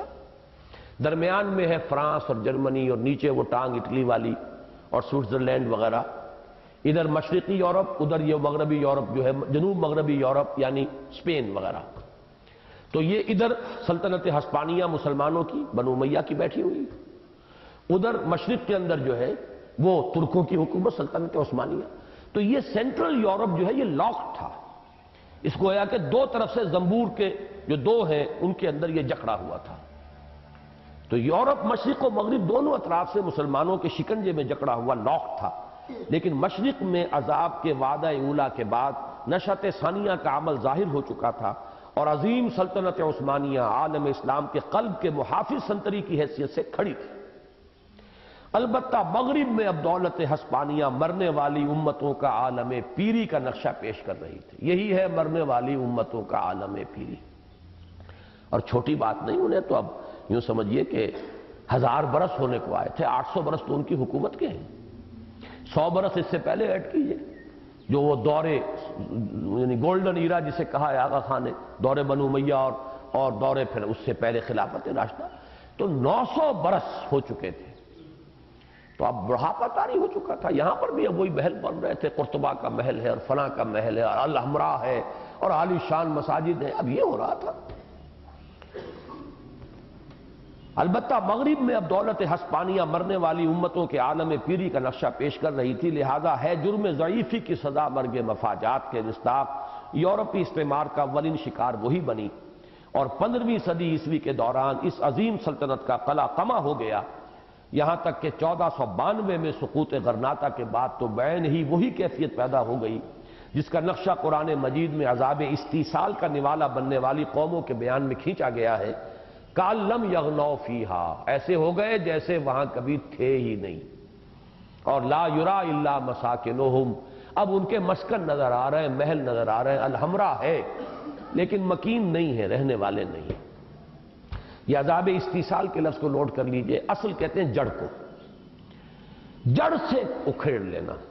ایک ہوتا یہ کہ آپ نے پودے کو اوپر سے کاٹ دیا، تنے پر سے کاٹ دیا، جڑ موجود ہے، وہ دوبارہ پودا پھوٹ آئے گا. استیصال یہ ہے کہ جڑ سے اکھیڑ لینا. یہ جڑ سے اکھیڑنے والے عذاب اللہ تعالیٰ کی طرف سے ان قوموں پر آتے رہے ہیں جن کی طرف رسولوں کو بھیجا جاتا تھا.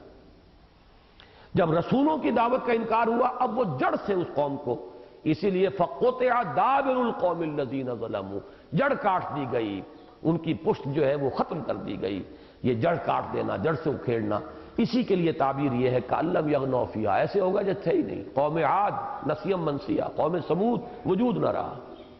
اور لا یرا الا مساکنہم، اس نوع کا عذاب اس امت محمد صلی اللہ علیہ وسلم کے اس حصے پر آ چکا ہے جو ہسپانیہ میں تھا، یا تو وہاں کوئی بھی نہیں۔ 1498 میں واسکو ڈی گاما نے نیا بحری راستہ تلاش کر لیا۔ اب یہ دیکھیے جغرافیہ اور تاریخ اور اس کے جو حقائق ہیں، چونکہ یورپین امپیریلزم عالم اسلام پر لینڈ روٹ سے انویڈ نہیں کر سکتا تھا، انویژن نہیں کر سکتا تھا۔ سلطنت عثمانیہ بہت مضبوط کھڑی ہے، اور یوں سمجھ لیں کریسنٹ بنتا ہے سلطنت عثمانیہ کا اگر نقشہ ذہن میں ہو۔ ادھر سے چلیے آپ پورا شمالی افریقہ، میڈیٹرینین جو ہے، میڈیٹرینین کو 3 طرف سے گھیرا ہوا تھا سلطنت عثمانیہ نے۔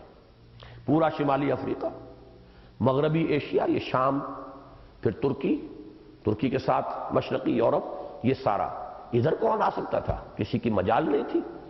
لہذا انہوں نے وہ جو جرم ضعیفی کی صدا، مرگ مفاجات، اور یہی ہے مرنے والی امتوں کا عالم پیری، ہسپانیہ کو اس سیلاب نے صاف کیا۔ پھر یہ سمندری راستے سے یہ امپیریلزم جو ہے، یہ پاور پوٹینشل، اور واسکو ڈی گاما نے جو راستہ تلاش کیا round the Cape of Good Hope, وہاں سے ہو کر یہ سیلاب آیا۔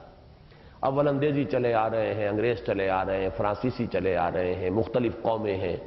وہ آ کر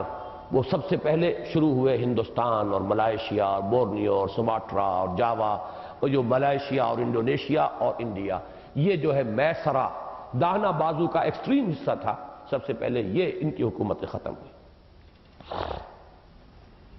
اور انڈونیشیا، ملایا اور ہندوستان مختلف یورپی اقوام کے استبدادی پنجوں میں جکڑے گئے۔ اور یہ عمل جس کا آغاز 16ویں صدی عیسوی سے ہوا، 18ویں اور 19ویں صدی عیسوی میں عالم اسلام کے دائیں بازو کی حد تک اپنے عروج یعنی زینت کو پہنچ گیا۔ اس اثنا میں دولت عثمانی بھی اپنے شباب کے دور سے گزر آئی تھی۔ اب یہ 200-300 برس بعد ہم پہنچ گئے۔ دولت عثمانی بھی اب اپنے شباب اور عروج کے دور سے گزر آئی تھی، اور اب اس نے بھی مرد بیمار کی حیثیت اختیار کر لی تھی۔ سک مین آف یورپ کا مرد بیمار، گویا عالم اسلام کے قلب میں 8 صدیوں کے بعد پھر وہی قوت کا خلا پیدا ہو گیا جو 11ویں صدی عیسوی میں دولت عباسیہ کے اضمحلال کے باعث پیدا ہوا تھا، اور قوت کے دباؤ کی اس کمی کے باعث مغربی استعمار کا رخ عالم اسلام کے قلب کی جانب مڑ گیا، اور اس کے اعتبار سے بھی وعد الآخرہ کا وقت آ پہنچا۔ فَإِذَا جَاءَ وَعْدُ الْآخِرَةِ لِيَسُوءُ وُجُوهَكُمْ وَلِيَدْخُلُوا الْمَسْجِدَ كَمَا دَخَلُوهُ أَوَّلَ مَرَّةٍ وَلِيُتَبِّرُوا مَا عَلَوْا تَتْبِيرًا۔ عالم اسلام کے قلب پر اللہ تعالیٰ کے عذاب کے اس دوسرے دور کا آغاز 20ویں صدی کے شروع میں ہو گیا تھا، قلب پر۔ چنانچہ پہلی عالمگیر جنگ کے خاتمے پر جب دنیا کا نیا نقشہ سامنے آیا تو معلوم ہوا کہ عظیم دولت عثمانیہ سمٹ کر ایشیائے کوچک میں محدود ہو کر رہ گئی۔ ترکی کا ایک ملک باقی رہ گیا، the great Ottoman empire just vanished from the map of the world. اور شمالی افریقہ سمیت پورا عالم عرب چھوٹے چھوٹے ٹکڑوں میں منقسم ہو کر مختلف یورپی اقوام کے براہ راست زیر نگین ہو گیا یا بالواسطہ محکومی میں آ گیا، اور ہو بہو وہی کیفیت پیدا ہو گئی جس کی خبر مخبر صادق صلی اللہ علیہ وسلم نے ان الفاظ میں دی تھی کہ ایک زمانہ آئے گا کہ اقوام عالم ایک دوسرے کو تم پر ٹوٹ پڑنے کی اسی طرح دعوت دیں گی جیسے کسی دعوت طعام کا اہتمام کرنے والا دسترخوان چنے جانے پر مہمانوں کو بلایا کرتا ہے۔ یوشک ان تداعی علیکم الامم، ایک وقت آئے گا کہ تم پر دنیا کی قومیں ایک دوسرے کو دعوت دیں گی، آئیے کھانا تناول فرمائیے، دسترخوان یہ لقمہ تر ہے مسلمان قوم، ادھر سے میں نوچتا ہوں ادھر سے آپ نوچیے۔ اس طرح بحیثیت مجموعی امت مسلمہ پر اللہ تعالیٰ کے عذاب کے دور ثانی کی تکمیل اس صدی کے ربع اول میں ہو گئی تھی، جبکہ پورا عالم اسلام مغربی استعمار کے ناپاک شکنجے میں جکڑا گیا۔ اگرچہ خاص امیین کے حق میں وعد الآخرہ کی وہ مکمل صورت کہ لِيَسُوءُ وُجُوهَكُمْ وَلِيَدْخُلُوا الْمَسْجِدَ كَمَا دَخَلُوهُ أَوَّلَ مَرَّةٍ وَلِيُتَبِّرُوا مَا عَلَوْا تَتْبِيرًا کے الفاظ میں بیان ہوئی تھی، تقریباً نصف صدی بعد 1967 میں ظاہر ہوئی جب اللہ تعالیٰ نے انہیں اپنی ایک مغضوب و ملعون قوم کے ہاتھوں ایک شرمناک اور ذلت آمیز شکست دلوائی، اور عربوں کے عہد تولیت کے دوران ایک بار پھر مسجد اقصیٰ کی حرمت پامال ہوئی، اور بیت المقدس ان کے ہاتھوں سے نکل کر یہود کے قبضے میں چلا گیا، اور اللہ ہی بہتر جانتا ہے کہ اس بار یہ قبضہ کتنا طویل ہوگا۔ 22 years have passed۔ وہ 88 برس تھے پہلا قبضہ، 88 years، 1099 تا 1187، 22 اب بھی ہو گئے، اور کوئی آثار نہیں، کوئی امکان ہی نظر نہیں آ رہا کسی طرف سے بھی۔ بہت خوشیاں ہم منا رہے ہیں، انتفاضہ، بہرحال انتفاضہ میں جو جرأت کر رہے ہیں وہاں کے نوجوان، بڑی بات ہے، لیکن یہ کہ ان پتھروں سے، ان ڈھیلوں سے ظاہر بات ہے وہ عمارت تو نہیں گرتی، اور عالم اسلام میں وہی انتشار ہے، وہی آپس کا جھگڑا ہے، وہی اختلافات ہیں، کوئی مرکزیت نہیں، کسی کا رخ کسی طرف، کسی کا رخ کسی طرف۔ تو بازیافت جو ہے بیت المقدس کی، ابھی تو آس پاس کوئی اس کے آثار نظر نہیں آ رہے۔ شروع میں تو بڑا جوش و خروش تھا، جلوس نکل رہے ہیں، لوگ دھاڑے مار مار کر رو رہے ہیں، سب کچھ ہو رہا ہے، لیکن یہ کہ ہوتے ہوتے ریکنسائل کر لیا۔ اس داستان کا علم، اس میں ایک نوٹ ہے، وہ ذرا پڑھ لیجئے کہ اللہ تعالیٰ کی عجیب حکمت ہے جس کی طرف میرا ذہن منتقل ہوا ہے کہ بیت المقدس ہی کی حرمت پامال ہوئی 2 مرتبہ یہود کے دور میں، 2 مرتبہ مسلمانوں کے دور میں۔ اللہ تعالیٰ نے اپنے بیت اللہ الحرام جو ہے اسے بچایا ہے ہر دور میں، جس طریقے سے کہ ابرہہ کے لشکر سے بچایا ہے، اسی طرح یہ ہسٹوریکل فیکٹ ہے، یہ تاریخ کا مطالعہ سمجھیے کہ یہ بڑی اہم بات تھی کہ عالم اسلام کا سیاسی مقام، سیاسی مرکز مکہ نہیں بنا، پہلے تو مدینہ بنا حضور کے زمانے میں،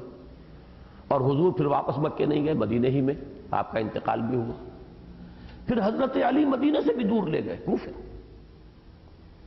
پھر بنو امیہ کوفے سے بھی اور دور لے گئے دمشق، پھر یہ کہ بنو عباس میں بھی آیا تو بغداد، تو ساری اکھیڑ پچھاڑ وہاں ہوتی رہی ہے۔ خانہ کعبہ کی اگر کوئی بے حرمتی کبھی مسلمانوں کے ہاتھوں تو ہوئی ہے، جیسے کہ حضرت عبداللہ ابن زبیر رضی اللہ تعالیٰ عنہما کے خلاف جب فوجیں آئی ہیں تو بہرحال اس وقت بے حرمتی ہوئی ہے، یا پھر اب مسلمانوں کے ہاتھوں اس صدی کے اندر بھی جو بھی وہاں پر ہوا ہے، سعودیوں کے خلاف ان کے جبر اور اس کے استبداد کے خلاف جو ری ایکشن ہوا، وہ اس کے سوا کوئی راستہ ہی نہیں تھا، کوئی پولیٹیکل پروسیس کی وہاں اجازت ہی نہیں ہے، کہیں اور سے کوئی آواز اٹھانا ممکن نہیں، تو اس نے وہ شکل اختیار کی، اس سے بھی حرمت پامال ہوئی۔ اس صدی کے شروع میں جب عربوں نے بغاوت کی تھی ترکوں کے خلاف، اس وقت بھی یہاں قتل و خون کا معاملہ جو ہے مسجد حرام میں ہوا، یہ اپنوں کے ہاتھوں تو ضرور ہوا ہے، لیکن اللہ تعالیٰ نے دشمنوں اور کفار کے ہاتھوں اپنے اس گھر کی حفاظت فرمائی ہے۔ یہ میں نے نوٹ لکھا ہے کہ ایک عجیب تاریخی حقیقت ہے کہ روئے ارضی کے 2 قبلوں میں سے بے حرمتی اور پامالی کا معاملہ 4 مرتبہ مسجد اقصی کے ساتھ ہوا، جسے غلطی سے قبلہ اول کہہ دیا جاتا ہے۔ واضح رہنا چاہیے کہ قبلہ اول بیت اللہ اور مسجد حرام ہے، بفہوائے الفاظ قرآنی، ان اول بیت وضع للناس للذی ببکہ، پہلا گھر جو لوگوں کے لیے بنایا گیا وہ تو مکے والا ہے، مکے والا، اور اس کے ساتھ اللہ تعالیٰ کا جو خاص معاملہ رہا ہے وہ واقع فیل سے ظاہر ہے، اور راقم کو تو یہی حکمت نظر آتی ہے اس میں کہ مسلمانوں کے سیاسی مرکز کو رفتہ رفتہ اس قبلہ اول سے دور تر کیا جاتا رہا، تاکہ اس امت کو بھی جب عذاب الہی سے واسطہ پڑے تو اس کے ساتھ خانہ کعبہ کی حرمت بھی مجروح نہ ہو۔ چنانچہ خلافت راشدہ ہی کے اواخر میں مرکز عالم اسلام مدینہ منورہ سے کوفہ منتقل ہو گیا، پھر وہاں سے بھی دمشق اور بغداد کی جانب نقل مکانی ہوئی، اور بالآخر انتہائی شمال یعنی قسطنطنیہ کو عالم اسلام کے دارالخلافہ کی حیثیت حاصل ہو گئی۔ اس طرح بیت اللہ کم از کم اغیار و اعداء کے دستبرد سے ہمیشہ محفوظ رہا۔ یہ علیحدہ بات ہے کہ اس کے تقدس پر 2-1 مرتبہ خود ان لوگوں کے ہاتھوں کسی قدر آنچ آئی جو اپنے آپ کو مسلمان کہلواتے ہیں۔ اس داستان کا المناک ترین بات یہ ہے کہ مغربی استعمار نے امت مسلمہ کی وحدت ملی کو پارا پارا کر دیا۔ یہ بہت اہم نکتہ، اسے نوٹ کر لیجئے۔ میں عرض کر چکا ہوں کہ پہلا دور جو تھا، اگرچہ عالم اسلام سیاسی وحدت پھر کبھی نہیں رہا، بنو امیہ کا دور ختم ہوا، 2 سلطنتیں فوراً وجود میں آ گئیں، جیسے وہاں اسرائیل اور یہودیہ کی 2 حکومتیں تھیں، اسی طرح یہاں ہسپانیہ کی اموی حکومت اور ادھر بنو عباس کی حکومت، یہ 2 تو اسی وقت ہو گئی۔ پھر جب بنو عباس کا زور کم ہوا تو چھوٹی چھوٹی سلطانیٹس جن کو کہتے ہیں، جیسے آپ ہمارے کہتے ہیں Emirates, the United Arab Emirates, بہت سی عمارتیں ہیں، تو سلطان بہت سے سلاطین ہوتے تھے ان کے مختلف، وہ جو ہیں سلطان نور الدین زنگی، یہ گویا کہ وہ خلیفہ تو مانتے تھے بنو عباس ہی کے اس خلیفہ کو جو بغداد میں ہے، لیکن اپنی حکومت ان کی آٹونومس ہوتی تھی، یہ سلاطین تھے، امراء تھے، سلاطین تھے، ان کی حکومتیں تھیں۔ ہندوستان میں حکومت اگر تھی مسلمانوں کی تو خطبہ پڑھا جاتا تھا وہ انہی کا، بنو عباس کا جو خلیفہ ہے اس کا، لیکن ظاہر بات ہے یہاں حکومت تو کرنے والے یا تو وہ بلبن ہے یا قطب الدین ایبک ہے، ان کی حکومت ہے۔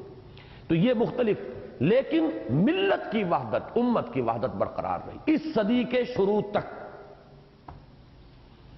ہر مسلمان پورے عالم اسلام کا یونیورسل سٹیزن تھا، جہاں چاہے چلا جائے،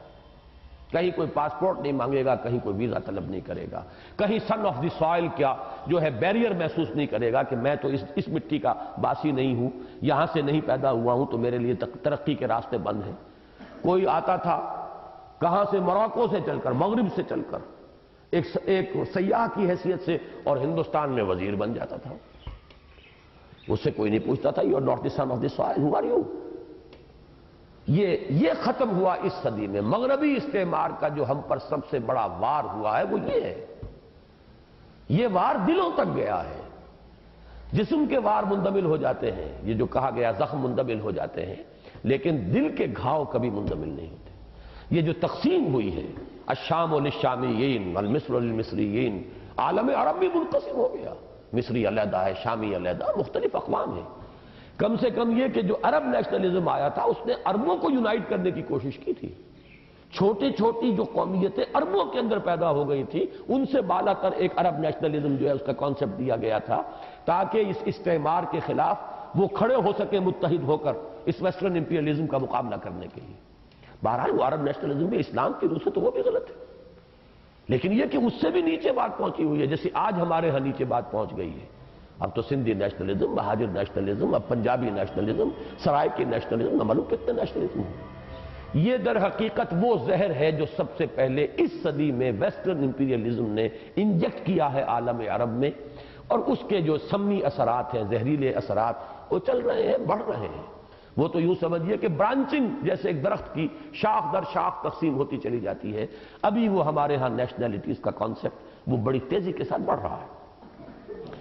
اس داستان کا المناک ترین بات یہ ہے کہ مغربی استعمار نے امت مسلمہ کی وحدت ملی کو پارا پارا کر دیا،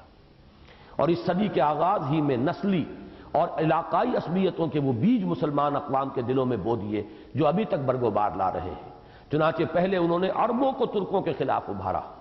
نتیجتاً عالم اسلام کا قلب دولخت ہو گیا، اور وحدت ملی کے علامتی ادارے، سمبل یعنی خلافت کا بھی خاتمہ ہو گیا۔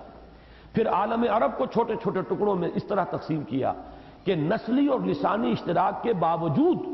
عالم عرب کا کامل اتحاد کا امکان تاحال دور دور تک نظر نہیں آتا۔ اسی نسلی تعصب کے نتیجے میں اللہ تعالیٰ کے اس عذاب کا مزہ بھی امت مسلمہ کو چکھنا پڑا جو قرآن مجید میں ان الفاظ میں بیان ہوا ہے، او یلبسکم شیعا ویذیق بعضکم بعض بعض۔ تیسری شکل اللہ کے عذاب کی یہ ہے کہ تمہیں گروہوں اور طبقوں میں تقسیم کر دے اور آپس میں ٹکرا دے، ایک دوسرے کی طاقت کا مزہ ایک دوسرے کو چکھائے۔ پہلا عذاب کی شکل یہ آسمان سے کوئی عذاب نازل ہو، دوسرا یہ کہ زمین کے اندر سے ابل کر نکلے۔ قل هو القادر ان يبعث عليكم عذابا من فوقكم او من تحت ارجلكم، یہ دو شکلیں ہیں، اور تیسرا او یلبسکم شیعا ویذیق بعضکم بعض بعض، سورہ انعام آیت نمبر 65۔ یعنی تمہیں گروہوں میں تقسیم کر دے اور پھر چکھائے ایک کو دوسرے کی جنگی قوت کا مزہ۔ چنانچہ اس صدی کے آغاز میں عربوں کے ہاتھوں ترکوں کا خون بہا، اور پھر سن 71 میں بنگالی مسلمان کے ہاتھوں غیر بنگالی مسلمان کے خون کی ہولی اور جان و مال اور عزت و آبرو کی دھجیاں بکھیرنے کا منظر چشم فلک نے دیکھا۔ فاعتبروا یا اولی الابصار۔ بہرحال یہ ہے وہ آپٹیمزم جس میں نے ترمیم کی ہے۔ آخری جو نوٹ ہے، جہاں سے بات شروع ہوئی تھی وہاں پہنچی ہے۔ بہرحال ہمارے نزدیک امیین کے لیے سن 67 کی ذلت، آخرین کے ایک اہم حصے کے لیے سن 71 کی رسوائی کو امت مسلمہ کے زوال و انحطاط کی آخری حد کی حیثیت حاصل ہے، اور اگرچہ وَإِنْ عُدْتُمْ عُدْنَا، یہ میں نے اس وقت بھی لکھ دیا تھا کہ یہ وعید اب بھی برقرار ہے اللہ کی جو اس وقت کی گئی تھی، یہود سے کہا گیا تھا عَسَىٰ رَبُّكُمْ أَن يَرْحَمَكُمْ وَإِنْ عُدْتُمْ عُدْنَا، ابو سعید کی طرف حوالہ ہو رہا ہے۔ اگرچہ وَإِنْ عُدْتُمْ عُدْنَا کی مستقل وعید اب بھی موجود ہے، تاہم کیا عجب کہ اب عَسَىٰ رَبُّكُمْ أَن يَرْحَمَكُمْ ہی کی شان کا ظہور ہو اور کلنک کا کوئی اور ٹیکہ امت محمد علیہ صاحب صلاۃ والسلام کی پیشانی پر نہ لگے، اگرچہ اس کا تمام تر دار و مدار امت کی اپنی اصلاح پر ہے۔ بقول جگر مراد آبادی مرحوم، چمن کے مالی اگر بنا لے موافق اپنا شعار، اب بھی چمن میں آ سکتی ہے پلٹ کر چمن سے روٹھی بہار، اب بھی اگرچہ 15 برس کے بعد بھی ابھی اس روٹھی بہار کے واپس آنے کے کوئی آثار نظر نہیں آ رہے، اس لیے کہ ہم نے اپنے طور نہیں بدلے، اطوار نہیں بدلے، اپنی دلچسپیاں تبدیل نہیں کی، قوم بحیثیت مجموعی اسی رخ پر جا رہی ہے، کوئی بنیادی تغیر جو ہے کسی بھی رخ سے نہیں آیا۔ البتہ یہ کہ یہ آگے آ جائے گا انشاءاللہ آج جب پڑھیں گے کہ اس میں جو یہود سے کہا گیا تھا ان ھذا القرآن یہدی للتی ہی اقوم، یہ پروسیس تو بڑھتا جائے گا، ان عدتم عدنا، یہ چلے گا، نکلنے کا راستہ ایک ہی ہے، قرآن کے دامن میں آؤ، اس شاہدرائے رحمت خداوندی میں داخل ہو جاؤ۔ اس کے لیے وہ مساعی، وہ محنتیں جو ہم کر رہے ہیں، اس کا اپنا ایک سلسلہ ہے لمبا جس کو کہ ہمیں انشاءاللہ کل مطالعہ کرنا ہے کہ وہ شاہ ولی اللہ دہلوی سے شروع ہو کر کہاں تک پہنچا ہے، ہماری اس میں کیا مساعی ہے، یہ ہمارے کل کا مطالعہ ہے۔ اب انشاءاللہ تعالی اس کا جو دوسرا حصہ ہے موجودہ احیائی مساعی کا اجمالی جائزہ، اس پر اب گفتگو شام کو ہوگی، لیکن یہ 2 منٹ کے لیے ابھی میں اس کو تو ختم کر رہا ہوں۔ سبحانک اللہم و بحمدک نشہد ان لا